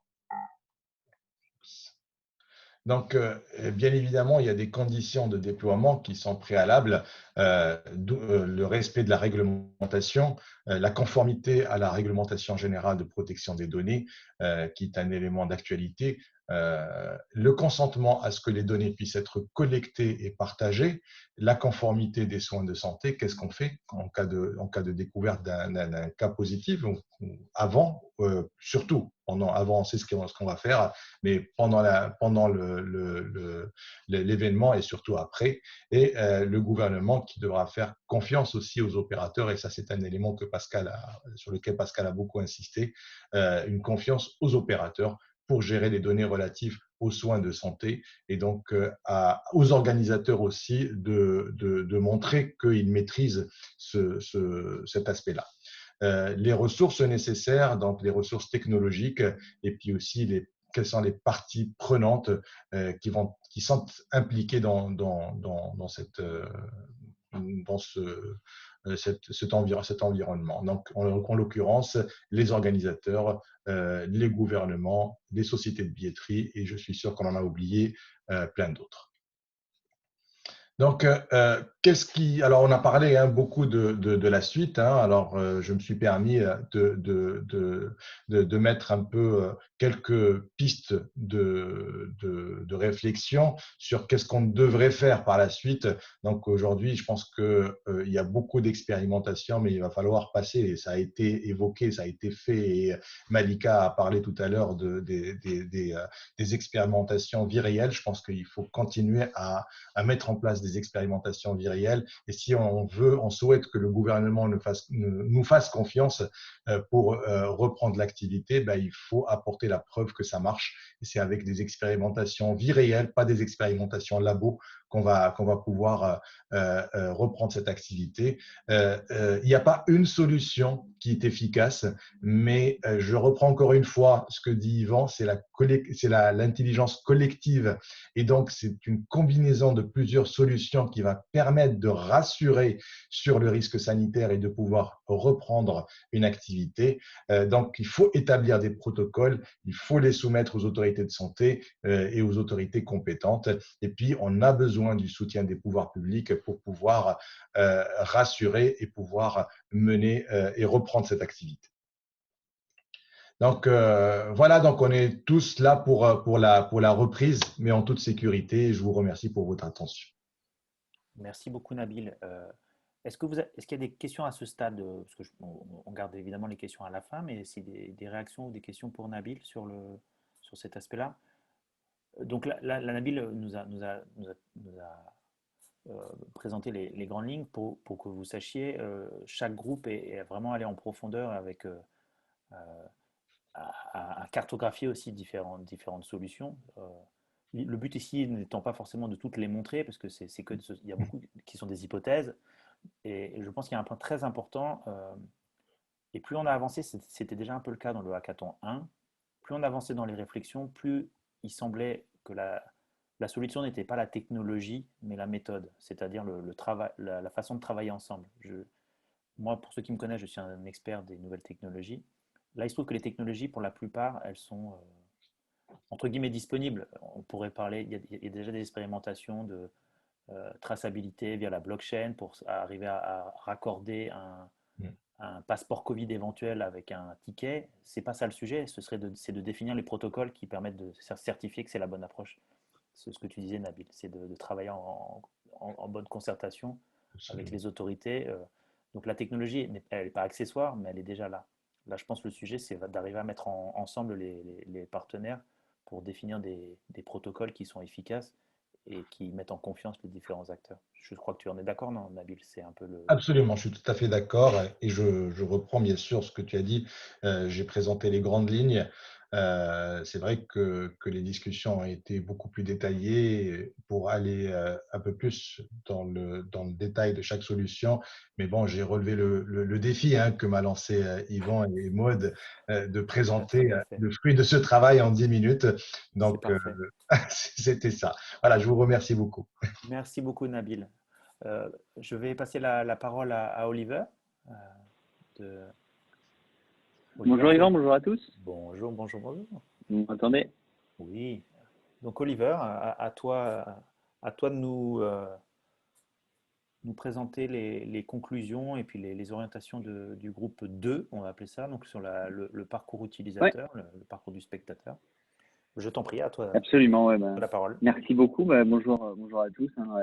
Ravi d'être parmi vous pour présenter avec vous. Là aussi, on va essayer de résumer, de synthétiser en 8 à 10 minutes, à peu près 12 heures et plus de travail. Donc, c'est vraiment un groupe qui a s'attaché sur le parcours du participant dans une optique de festival. Donc, l'idée était d'imaginer et de concevoir la mise en œuvre des mesures de protection Covid dans le parcours du participant.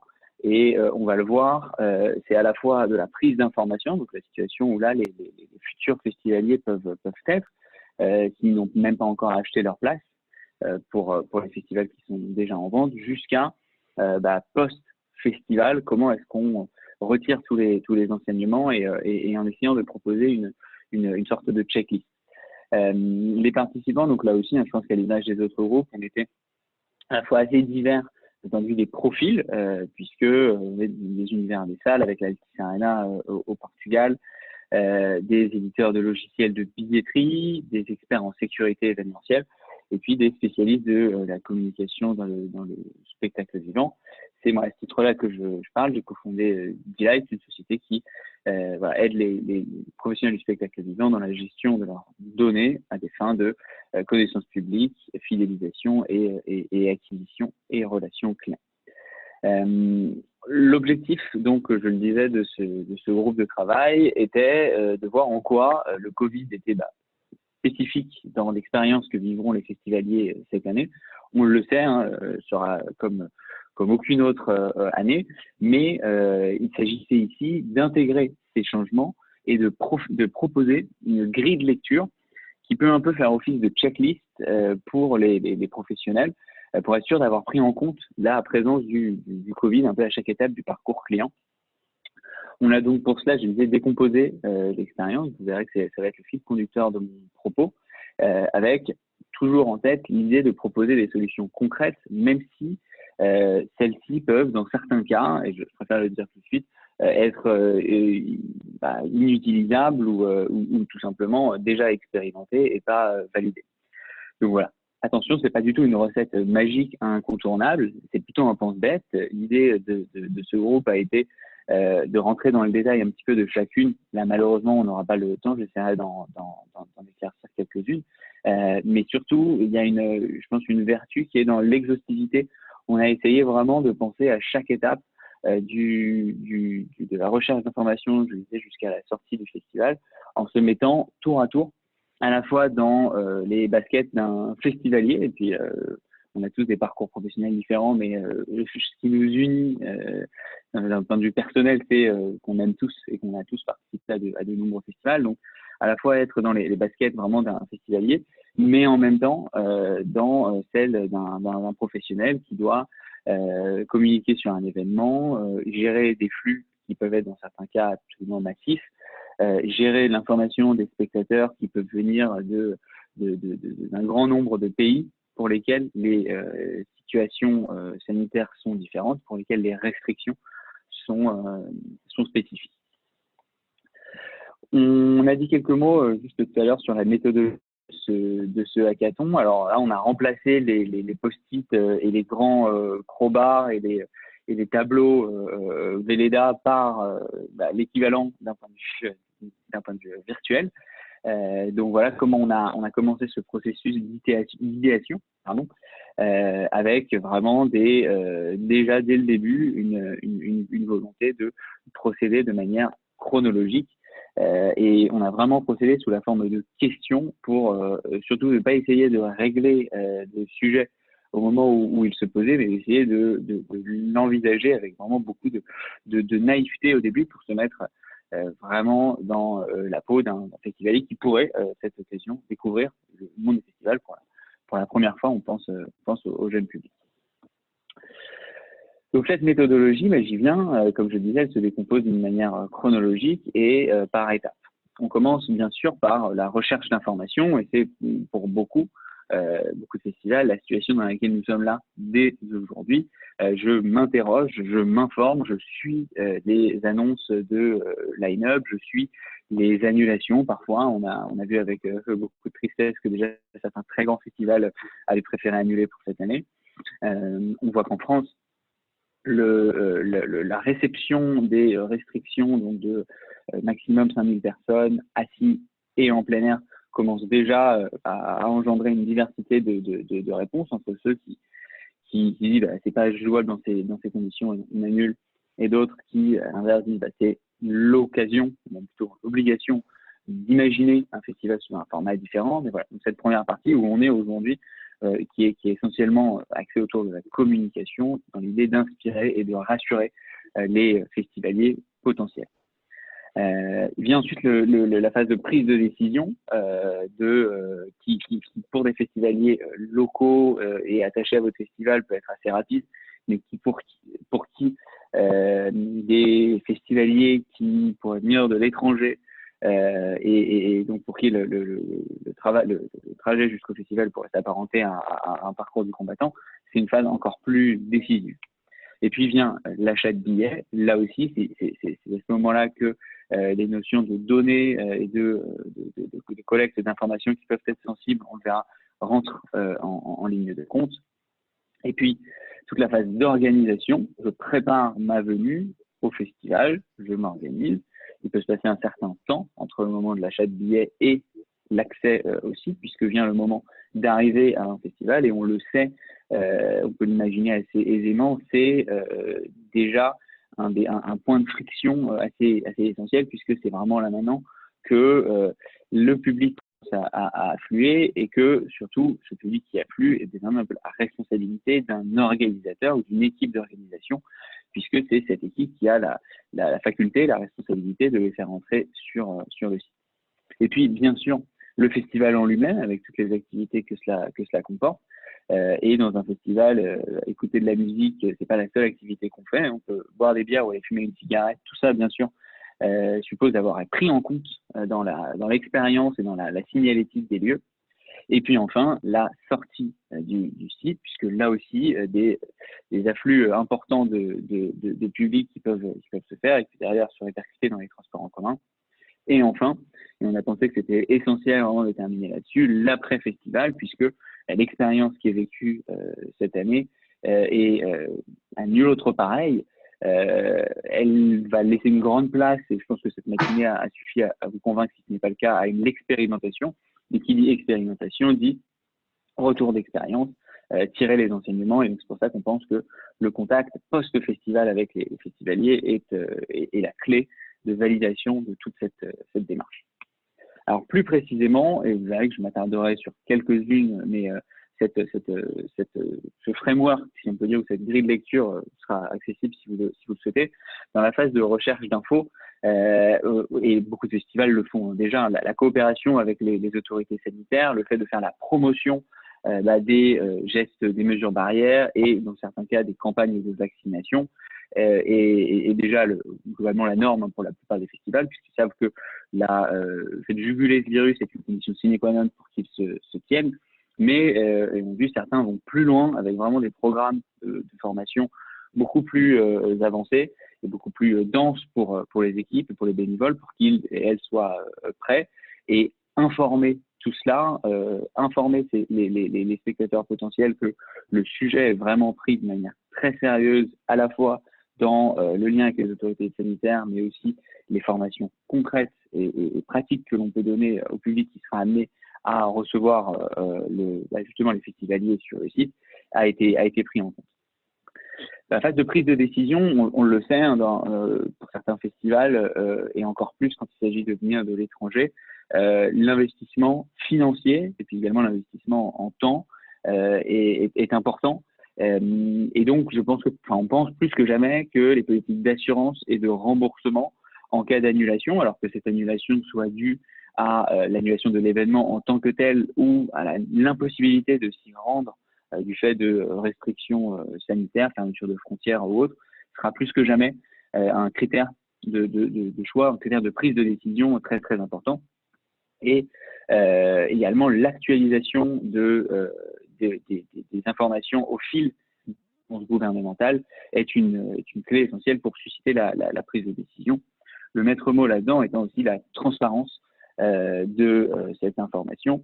Et déjà, puisque on sait cette année, probablement des demandes de données assez spécifiques sur le public qui peuvent être des données relativement sensibles, puisqu'on parle de données de santé, il est très important là aussi de faire office de transparence pour le sort de ces données qui sont collectées. Au moment de l'achat du billet, on a imaginé, et il faut aussi remettre les choses dans leur contexte, où on entend de nouvelles choses sur un passeport sanitaire ou non, et sur l'évolution de la situation sanitaire en elle-même, mais on a tenu ce hackathon il y a déjà presque, pour la première session, sur 3 semaines, 1 mois. Et à l'époque, le sujet du passeport sanitaire il n'est pas encore très clair aujourd'hui, mais il était encore moins. Mais il y a vraiment un point essentiel, et pourra-t-on s'appuyer sur ce système-là, et pourra-t-on s'appuyer sur cela de manière centralisée, de manière à ce que tous les parties prenantes, je pense aux éditeurs de logiciels de billetterie, mais je pense aussi aux organisateurs de festivals, puissent avoir accès à ce système centralisé pour que dès l'achat du billet, ces informations-là puissent être collectées ou disponibles.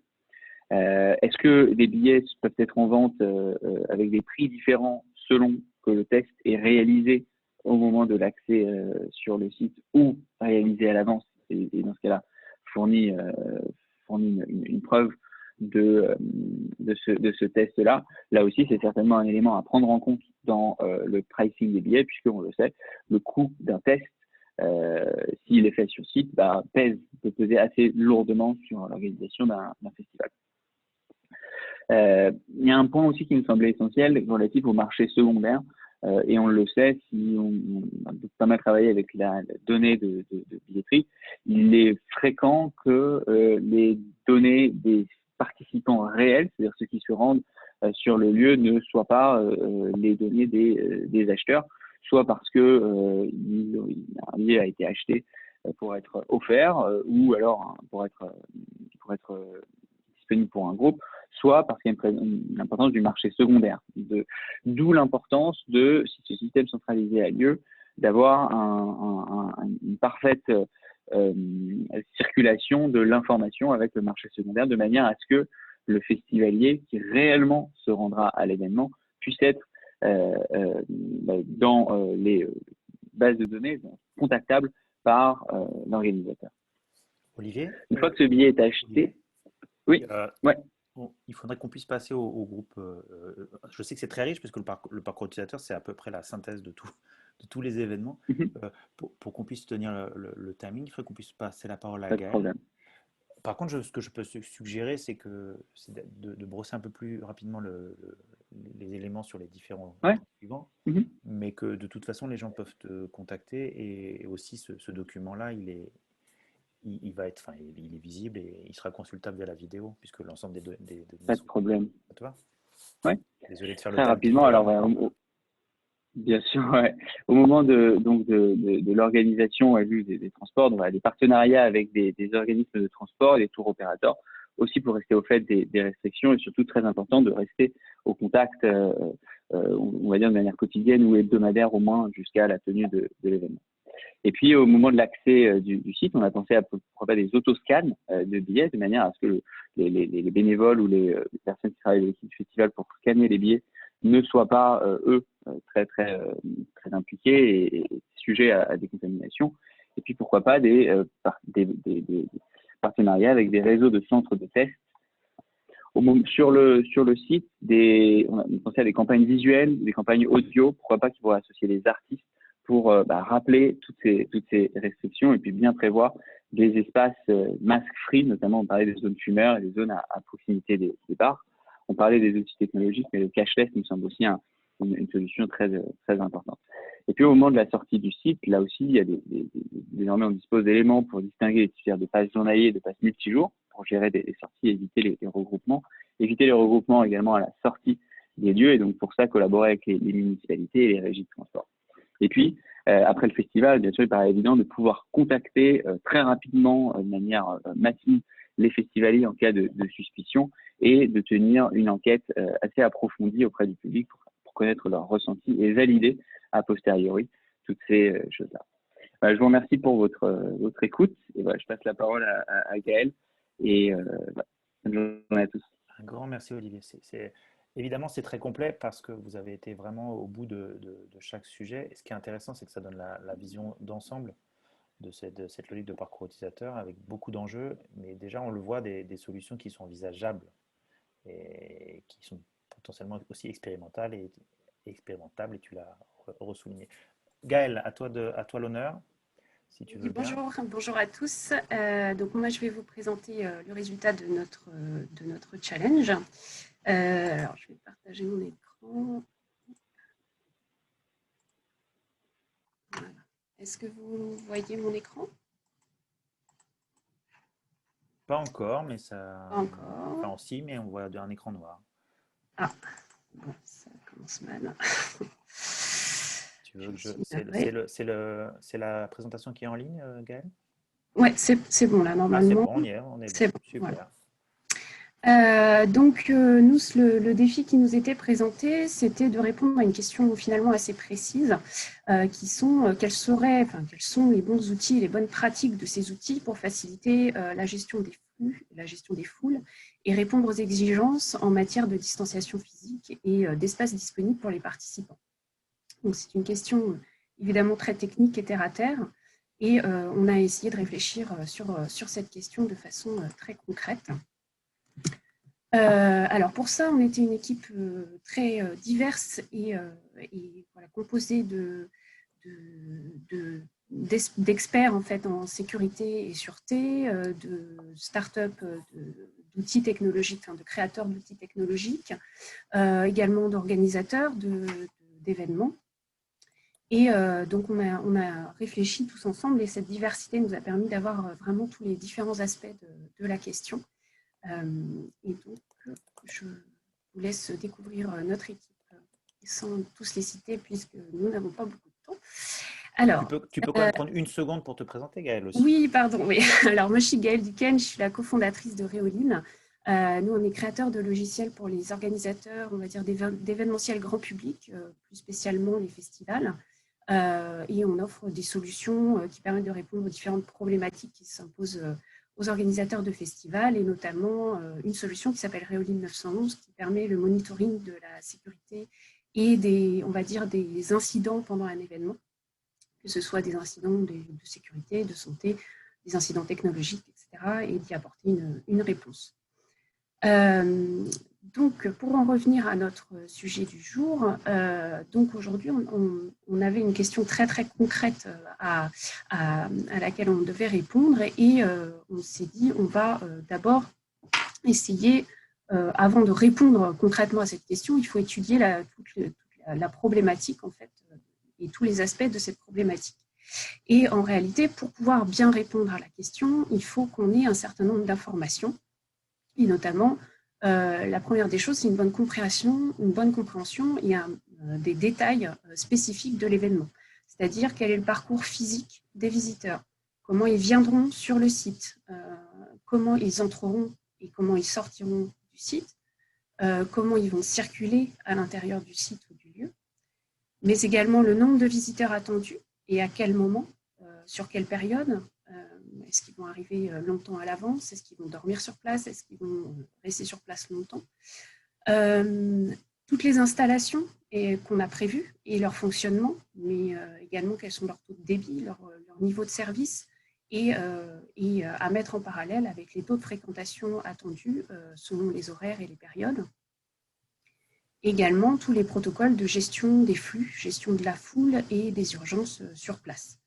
Voilà, donc tous ces détails sont spécifiques à chaque événement. Évidemment, ils vont être différents selon qu'on parle d'une arena ou d'un festival ou d'un petit festival en campagne ou d'un festival en plein air, en pleine ville. Évidemment, tous ces détails seront différents.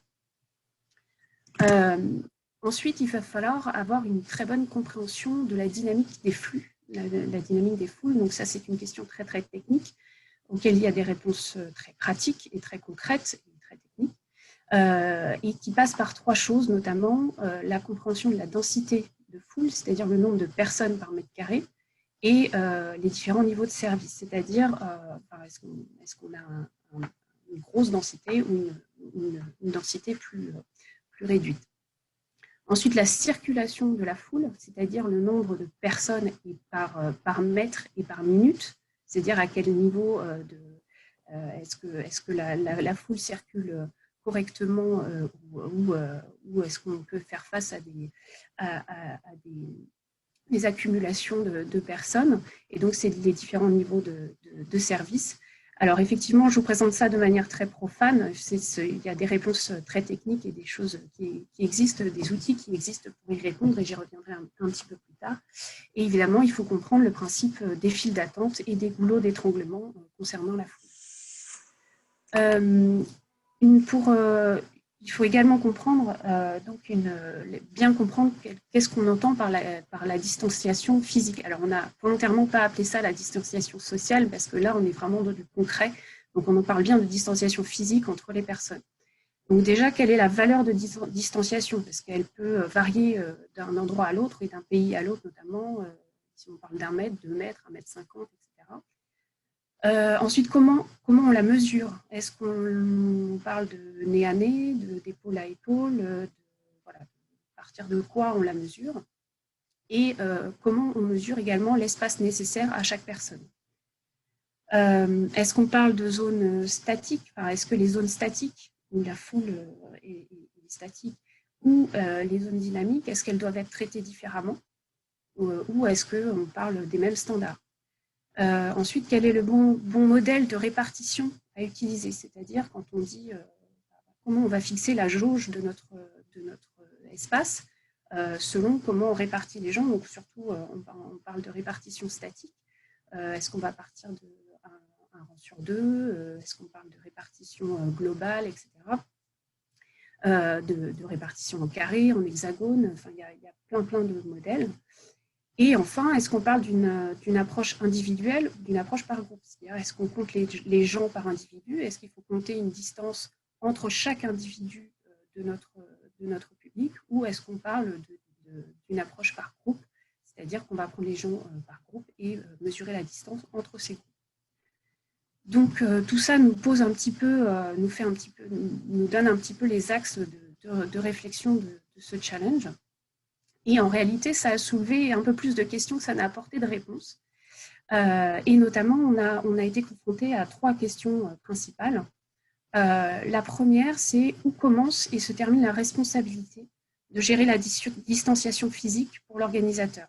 C'est-à-dire que, comme on a vu tout à l'heure avec Oliver, le festivalier, le public va avoir tout un parcours qui commence à la prise de décision d'achat pour venir assister à l'événement et jusqu'à son retour chez eux.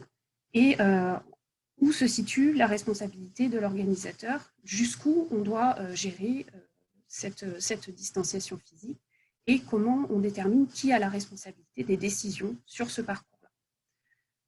Enfin, deuxième chose, c'est la distanciation, comment ça marche. On a vu que ça dépendait de beaucoup de facteurs, de beaucoup de variables qui sont différents, qui peuvent différer d'un pays à l'autre, qui peuvent être différents d'un événement à l'autre. Et en réalité, on manque un petit peu de coordination là-dessus et qui décide des règles en fait, à appliquer. Et enfin, seulement, la troisième question à laquelle on devait répondre à la base, quels sont les outils disponibles en fait, pour gérer la circulation de foule et la distanciation physique. Donc, on s'est attelé à essayer de répondre à toutes ces questions. Et en réalité, la réponse, il n'y a pas une réponse. C'est une réponse qui va se situer à la croisée d'un cadre juridique qui est établi par les autorités locales et gouvernementales et surtout de bonnes pratiques qui sont issues d'expérimentation et également des expériences passées, parce que tout n'est pas inventé à cause du Covid, évidemment, et heureusement.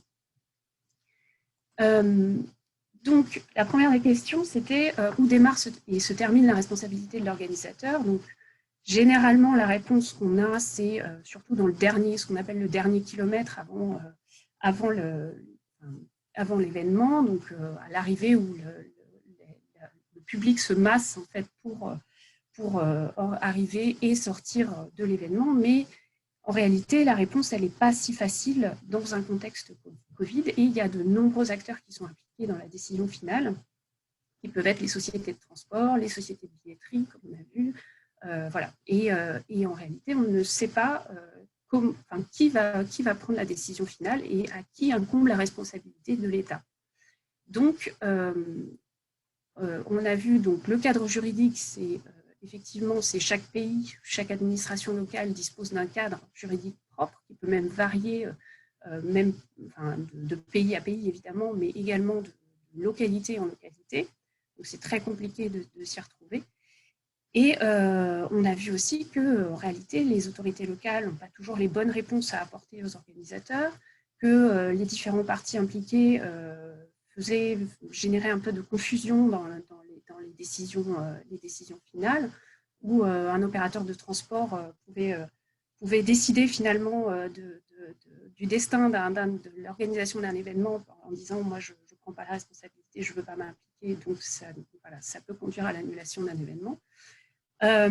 Et enfin, quelle est la responsabilité finale et juridique de chaque phase, et tout ça n'est pas très clair. Donc, on a essayé d'imaginer quelle pouvait être une réponse pour ça. Il faut qu'on arrive à définir très clairement quelles sont les parties prenantes et quelles sont les responsabilités de chacun. Et pour ça, on a imaginé un modèle assez simple, sous forme de grille, d'une matrice, qui est lu de... Alors, on a imaginé pour chaque étape, donc à l'arrivée, le dernier kilomètre, l'entrée, la circulation à l'intérieur du site, la sortie et le départ, et qu'on a divisé pour les différentes parties prenantes. Donc cette grille, en réalité, elle est évidemment applicable en contexte Covid, mais en fait pour tout type de risque. Ça propose, on peut l'utiliser de plein de manières différentes, c'est-à-dire tout simplement en tant que listing des parties prenantes, les contacts, les coordonnées, etc. Mais elle peut être évidemment adaptée à chaque événement, parce que tout le monde n'a pas les mêmes interactions avec son environnement et avec les différentes parties prenantes.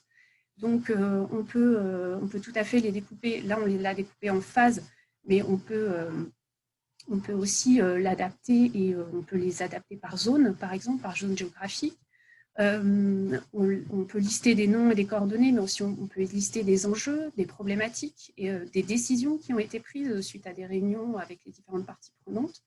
Et on peut évidemment l'augmenter avec des codes couleurs qui vont mettre en valeur les inconnus, le taux de risque ou éventuellement des catégorisations qui vous paraîtront utiles.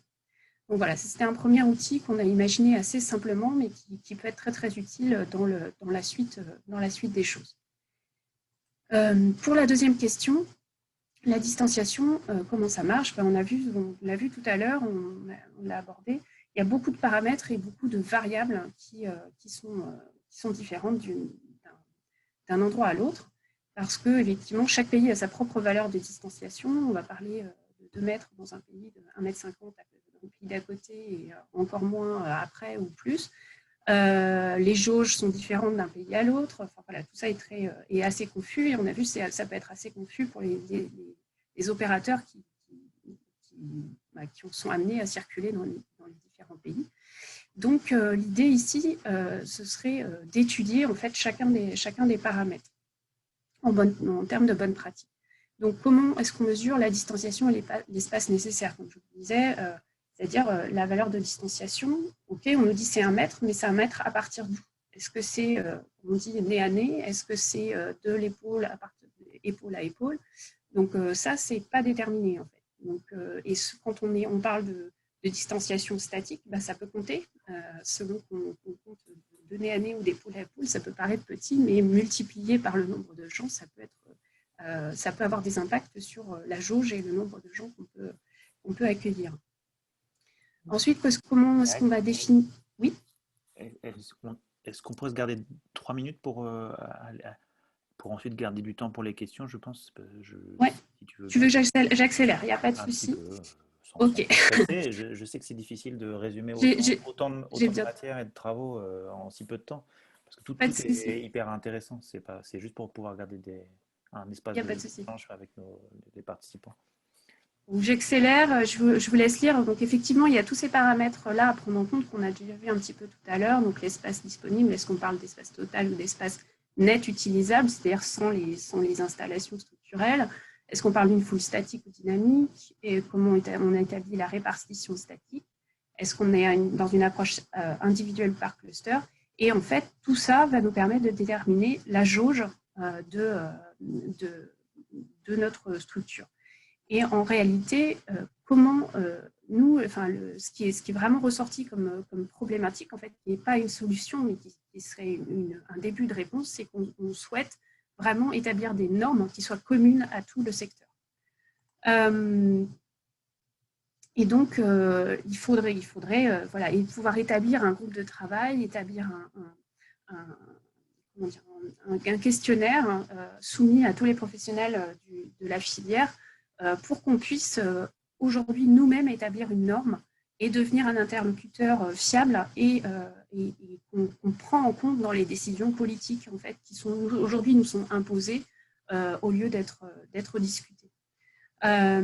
Et surtout qu'on devienne un partenaire fiable et un expert, nos propres experts, comme on l'est, mais qu'on n'est pas reconnu en tant que tel. Alors, sur la troisième point, ça va être assez simple, je ne vais pas rentrer dans les détails, mais en fait, on a effectivement quels sont les bons outils. Et en fait, on a réalisé que les outils, ce n'étaient pas forcément des outils technologiques, mais qu'un outil, ça peut être une théorie, c'était un cadre théorique, un sujet de recherche, des gens qui ont réfléchi sur la question très profondément et qui ont déjà trouvé des pistes de solutions. Une méthode, donc des façons de faire, des choses qui ont déjà été expérimentées, des procédures, des équations à appliquer, des calculs, et enfin seulement des solutions technologiques, de l'équipement ou des logiciels. Et le cadre du juridique, eh bien, évidemment, on doit s'inscrire dans un cadre juridique, il est la RGPD, la protection des données de santé, les protocoles de santé et de sécurité de chaque gouvernement, évidemment, et toutes les variables qui ont été déterminées précédemment. Et ensuite, de faire une catégorisation de ces outils par utilité, par période d'utilisation, selon la phase de l'événement, et puis la facilité d'utilisation, évidemment, son coût. Donc, on propose, ce qu'on a proposé, c'est l'élaboration en fait, d'une base de données qui soit commune, partageable, par laquelle chacun puisse participer et enrichir de tous ces outils pour qu'on puisse partager les expériences, mais qui comprennent également aussi des études de cas et des expérimentations. Donc, on a commencé à travailler sur cette base de données et notre souhait, c'est qu'elle devienne évidemment commune et partageable et partagée par tous, parce que la réponse, il n'y a pas une seule réponse, mais chaque événement va avoir sa propre réponse en faisant la combinaison de chaque outil, de tous les outils qu'il trouvera pertinents. Donc voilà, notre prochaine étape réalisable, elle se trouve là, dans la réalisation de cette base de données, dans la mise à disposition de cette base de données, mais également sur cette urgence à parler d'une seule voix pour le secteur, pour déterminer des normes qui soient communes à tous. Voilà, je vous remercie de votre attention. Merci beaucoup Gaëlle. C'est vraiment important le message que tu passes, c'est que de l'intelligence collective qui a l'air d'être un concept pour certains vague et qui ne l'est pas, parce que concrètement on voit les résultats, on passe très vite à une logique de partage d'expérience et aussi de partage de ressources, donc de centre de ressources. C'est ça qui devient très intéressant. C'est de partager à la fois au lieu de juste partager les problèmes, c'est potentiellement de mutualiser les solutions. Et au départ, juste la connaissance des solutions et leur identification, et aussi les standards dont tu parles, de définir des standards, c'est vraiment très important. Donc, je pense que ça, j'espère que c'est qu'on trouvera la forme et les moyens pour continuer cette démarche-là, parce que je pense qu'elle est vraiment très forte. Donc encore merci.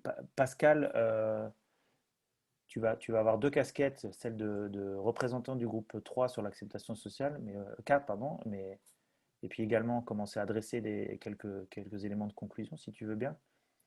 Et après, absolument, on va très rapidement ouvrir aux questions et à l'échange sur les dernières. Non, je serai rapide. Juste un petit commentaire à ce stade.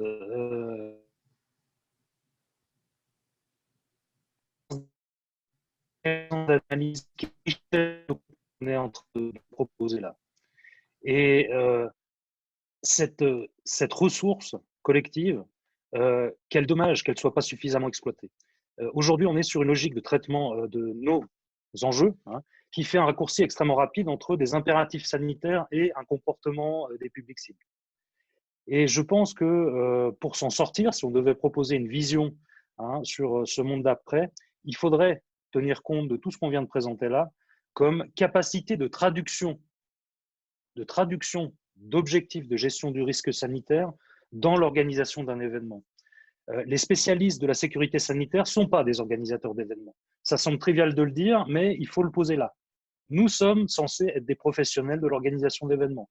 Nous sommes censés être ceux qui prennent les enjeux sanitaires et qui les incorporent, qui les intègrent, qui les traduisent dans des formats d'événements compatibles avec le risque.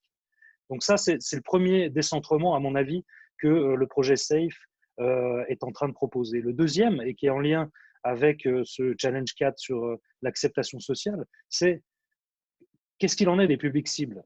Et ces publics cibles ne sont pas inertes, ils ne sont pas sans avis, et dans une logique démocratique, ils ont droit à la parole, ils ont droit au chapitre pour déterminer aussi dans les formats d'événements qu'on va leur proposer, est-ce qu'ils y adhèrent ou pas?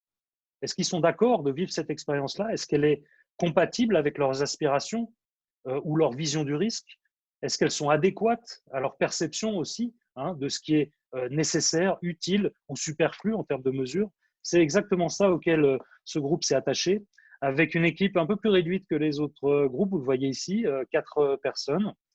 Belgique, Danemark, Suisse et France représentées. Alors notre idée, elle est finalement assez simple, je pourrais la résumer rapidement. Elle est d'imaginer un monitoring des opinions de nos publics par rapport aux mesures de sécurité en lien avec le Covid.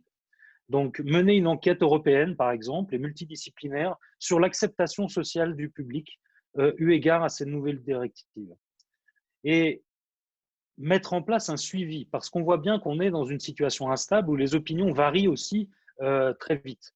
Donc, il ne s'agit pas de le déplorer ou de s'en réjouir, mais de prendre acte du fait que aujourd'hui, ça dérangerait peu de monde d'aller assister à un concert avec qu'un masque.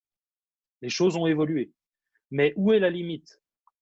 Où est la borne qui fait que cette expérience, du point de vue des spectateurs, n'est plus adéquate? Donc, dans le processus, on a imaginé déjà faire un peu un benchmark des solutions existantes. Il y a des sondages qui ont été passés par certains organisateurs, j'y viendrai tout à l'heure avec 2 exemples. Identifier parmi ce collectif des membres du projet SAFE qui pourraient contribuer à cette enquête de façon active pour passer des questionnaires, pour constituer les questions et pourquoi pas trouver des financements, l'Union européenne ou autre, pour soutenir financièrement une telle initiative. Donc les questions, elles sont finalement assez simples. Demandez aux gens, est-ce que vous avez l'intention d'acheter des billets pour un événement quand les autorités le permettront? Quid de votre rapport au port du masque pendant un événement? Le vaccin, les tests, voilà, quel est l'état finalement de la perception et de l'adhésion à ces mesures de la part de nos publics? Basiquement, en fait, je pense qu'il faut avoir en tête 2 choses dans l'évaluation des mesures. En gros, on a un stock de mesures à disposition, on a un joli catalogue. Maintenant, lesquelles sont les plus pertinentes? Et ça, je pense qu'on peut arriver à l'évaluer selon ces 3 critères d'efficacité, de coût ou de contrainte. Si on se situe du côté des organisateurs, on va avoir des mesures qui auront une efficacité forte avec un coût peu important. Celles-là, il faudra les retenir en priorité. Mais on va avoir aussi une borne limite avec des mesures qui ne sont plus compatibles pour des raisons de coût, de contrainte ou d'efficacité. Et donc ça, c'est le processus qui nous permettra de faire le tri finalement entre les mesures qui sont compatibles et celles qui ne le sont pas. Et du côté des spectateurs, finalement, on retrouve le même triangle, mais avec l'impact sur l'expérience, l'adhésion et l'adéquation perçue par rapport au risque. Et là aussi, on va avoir un positionnement des différentes mesures qui vont être perçues comme acceptables ou dissuasives par rapport aux aspirations et à l'expérience attendue des spectateurs. Donc, en ayant ça en tête, l'idée serait vraiment de proposer une enquête internationale sur l'acceptation sociale des mesures par nos publics, monitorer cette acceptation,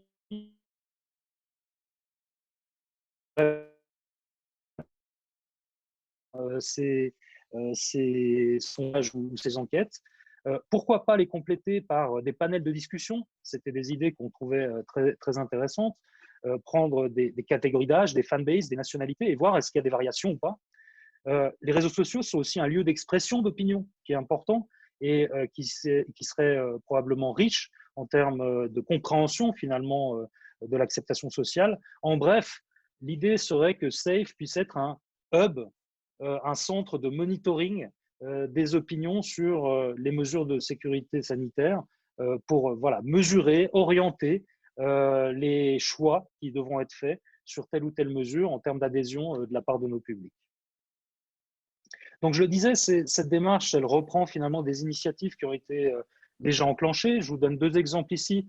We Love Green, qui a fait passer un questionnaire auprès de ses festivaliers, exactement en lien avec ce que je viens d'aborder, hein, quel protocole sanitaire pour un retour des festivals.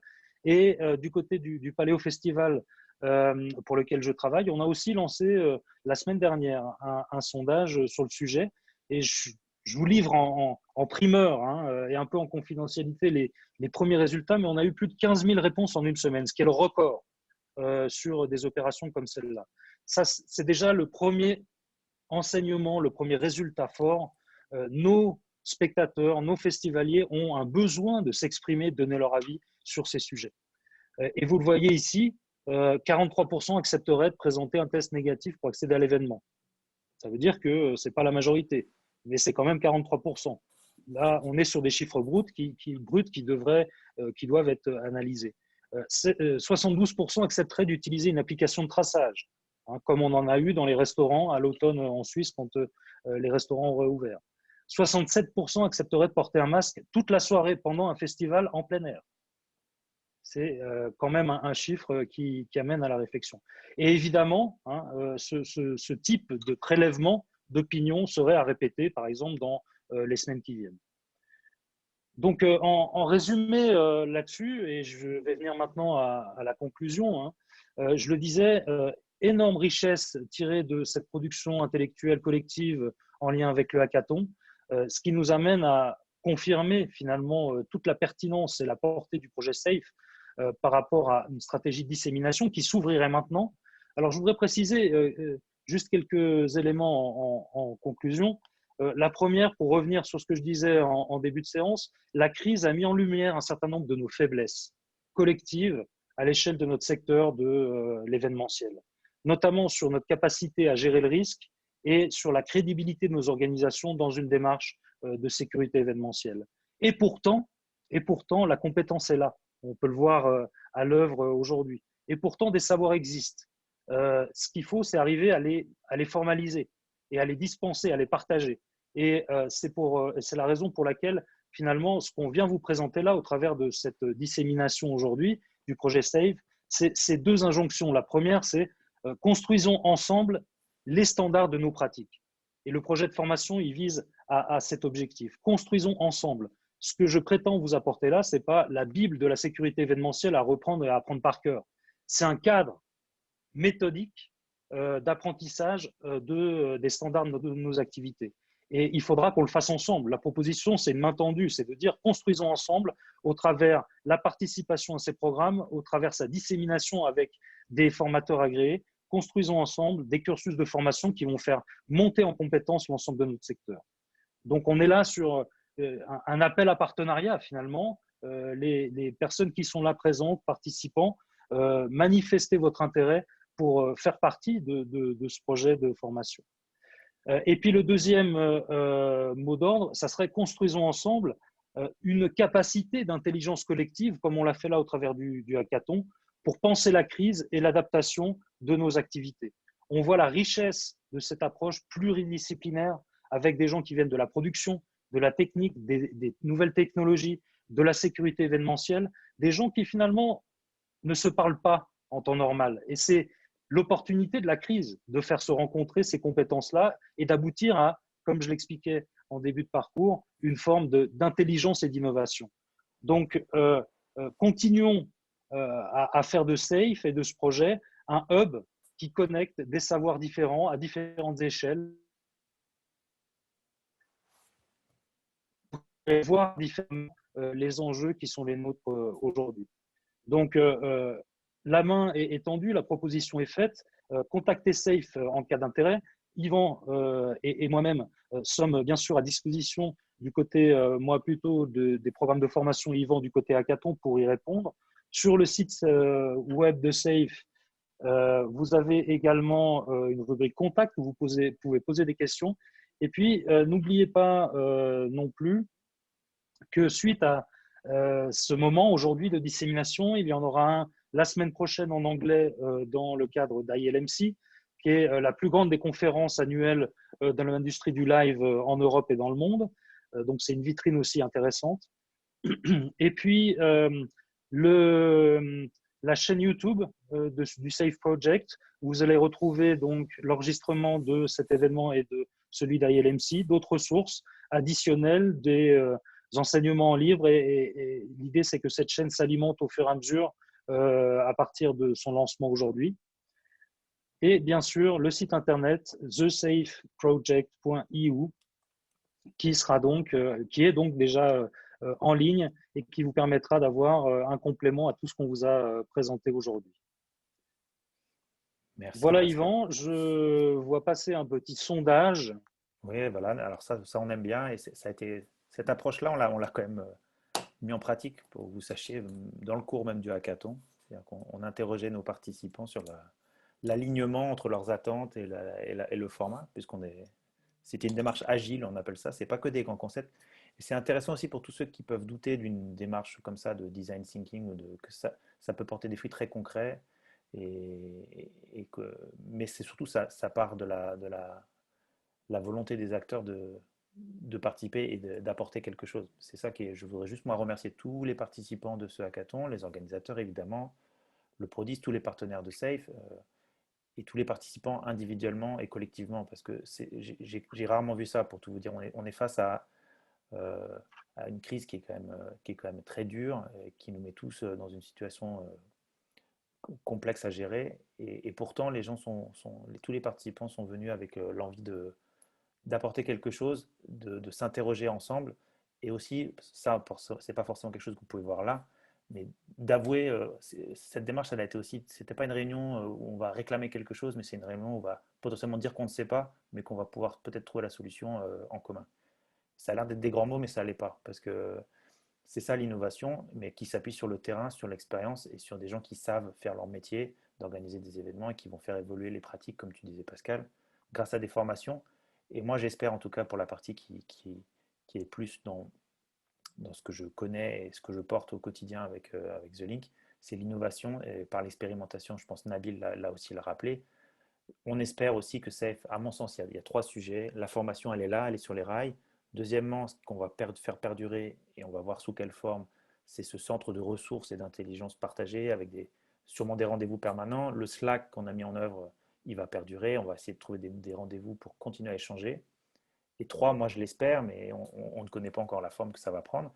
S'il y a des personnes aussi dans l'assistance qui sont motivées ou qui ont des propositions à faire, c'est le côté laboratoire et expérimentation, comment mettre en œuvre ce qu'on a déjà. On a les salles, les festivals, les organisateurs d'événements, qui pour la plupart, ceux qui ont participé, sont volontaires mais savent qu'après, il faut des moyens, il faut des cadres, il faut de l'aide pour arriver à mettre en œuvre ces expérimentations, parce que, évidemment, ça ne se fait pas en claquant des doigts, puisque là, on est sur des choses sensibles qui mobilisent des ressources et des personnes. Je vais très vite maintenant passer aux questions, et on va se donner encore quelques minutes, si vous voulez bien.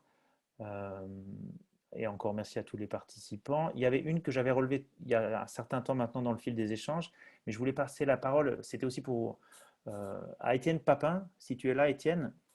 Il y avait une question sur le contrôle d'identité à l'entrée à l'entrée des sites, ou en tout cas à l'entrée des spectacles. Juste aussi pour mentionner que tu as participé au groupe 1, donc sur le tracing. Est-ce que tu veux bien nous éclairer sur ce point-là, ou partager un avis, si tu veux? Oui, j'ai vu qu'il y avait régulièrement, et les sujets s'y prêtaient évidemment, puisqu'il s'agit de réguler l'allée venue de personnes, en fait, hein, une question liée au contrôle d'identité. Puis c'est vrai qu'on est dans un pays sur lequel cette question est une question sensible, c'est toujours une question d'actualité, le contrôle d'identité, à juste titre, hein, puisque c'est des sujets importants. Maintenant, je crois que dans notre problématique, nous, il n'y a pas d'interdiction juridique. On est dans une logique assez simple, c'est-à-dire que l'organisateur pose une règle du jeu. C'est-à-dire, pour pouvoir assister à un événement, je vais avoir besoin de vérifier que vous êtes bien la personne que vous dites que vous êtes. À partir du moment où cette règle du jeu est clairement fixée et acceptée par le spectateur au moment où il achète son billet, il n'y a pas de problème juridique à procéder à cette vérification d'identité à un moment donné, avant que le spectateur ne pénètre sur le lieu. Après, c'est plus un problème pratique, puisque contrôler l'identité de quelqu'un, ça prend du temps, même si ça prend quelques secondes. Il faut quand même vérifier un titre d'identité. Il faut vérifier que c'est bien la bonne personne. Donc, mais ça, c'est des sujets pratiques.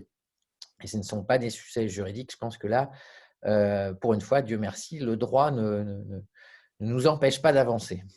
Très bien, merci pour cet éclairage, sachant que par ailleurs, il existe aussi des solutions technologiques qui sont du coup qui nécessiteront une validation réglementaire et juridique, mais pour envisager de nouvelles formes de contrôle d'identité aussi. Ça, on n'en parle pas ici, mais on a tous partagé des pléthores de solutions pendant ces 2 semaines de hackathon.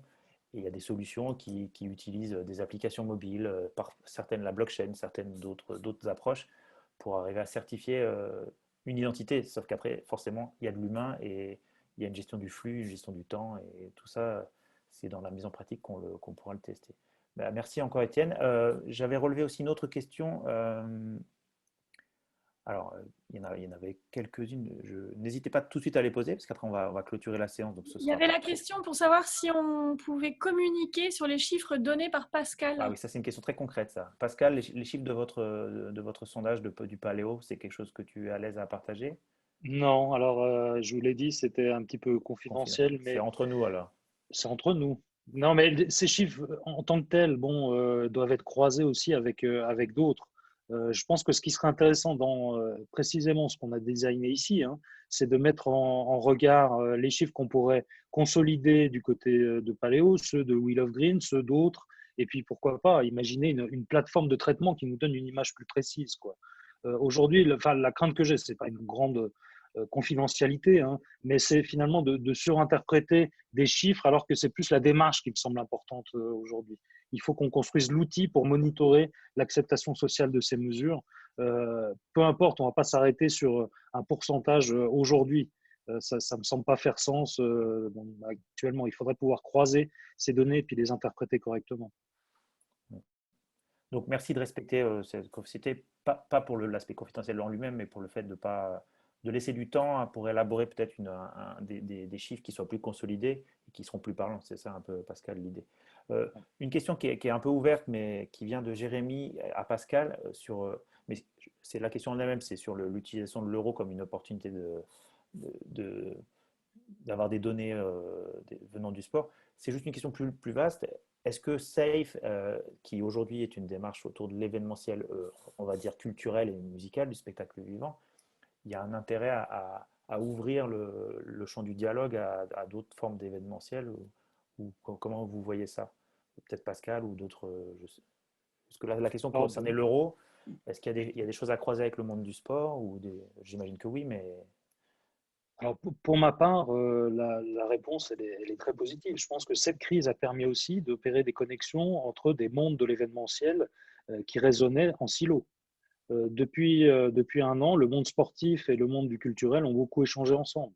Bien sûr qu'il y a des spécificités, des particularités dans chacun des domaines, mais justement, cette crise nous fait remonter à la source de ce qui est commun entre nous. Accueillir des publics, communiquer sur des mesures de prévention, gérer des flux, gérer de la foule. Finalement, c'est ce socle commun qui est à la fois la matière première pour constituer des savoirs et dispenser des formations et trouver des solutions ajustées à chacun des contextes. Mais il faut avoir ce fond commun d'analyse sur l'objet qui est le même finalement, c'est de la foule.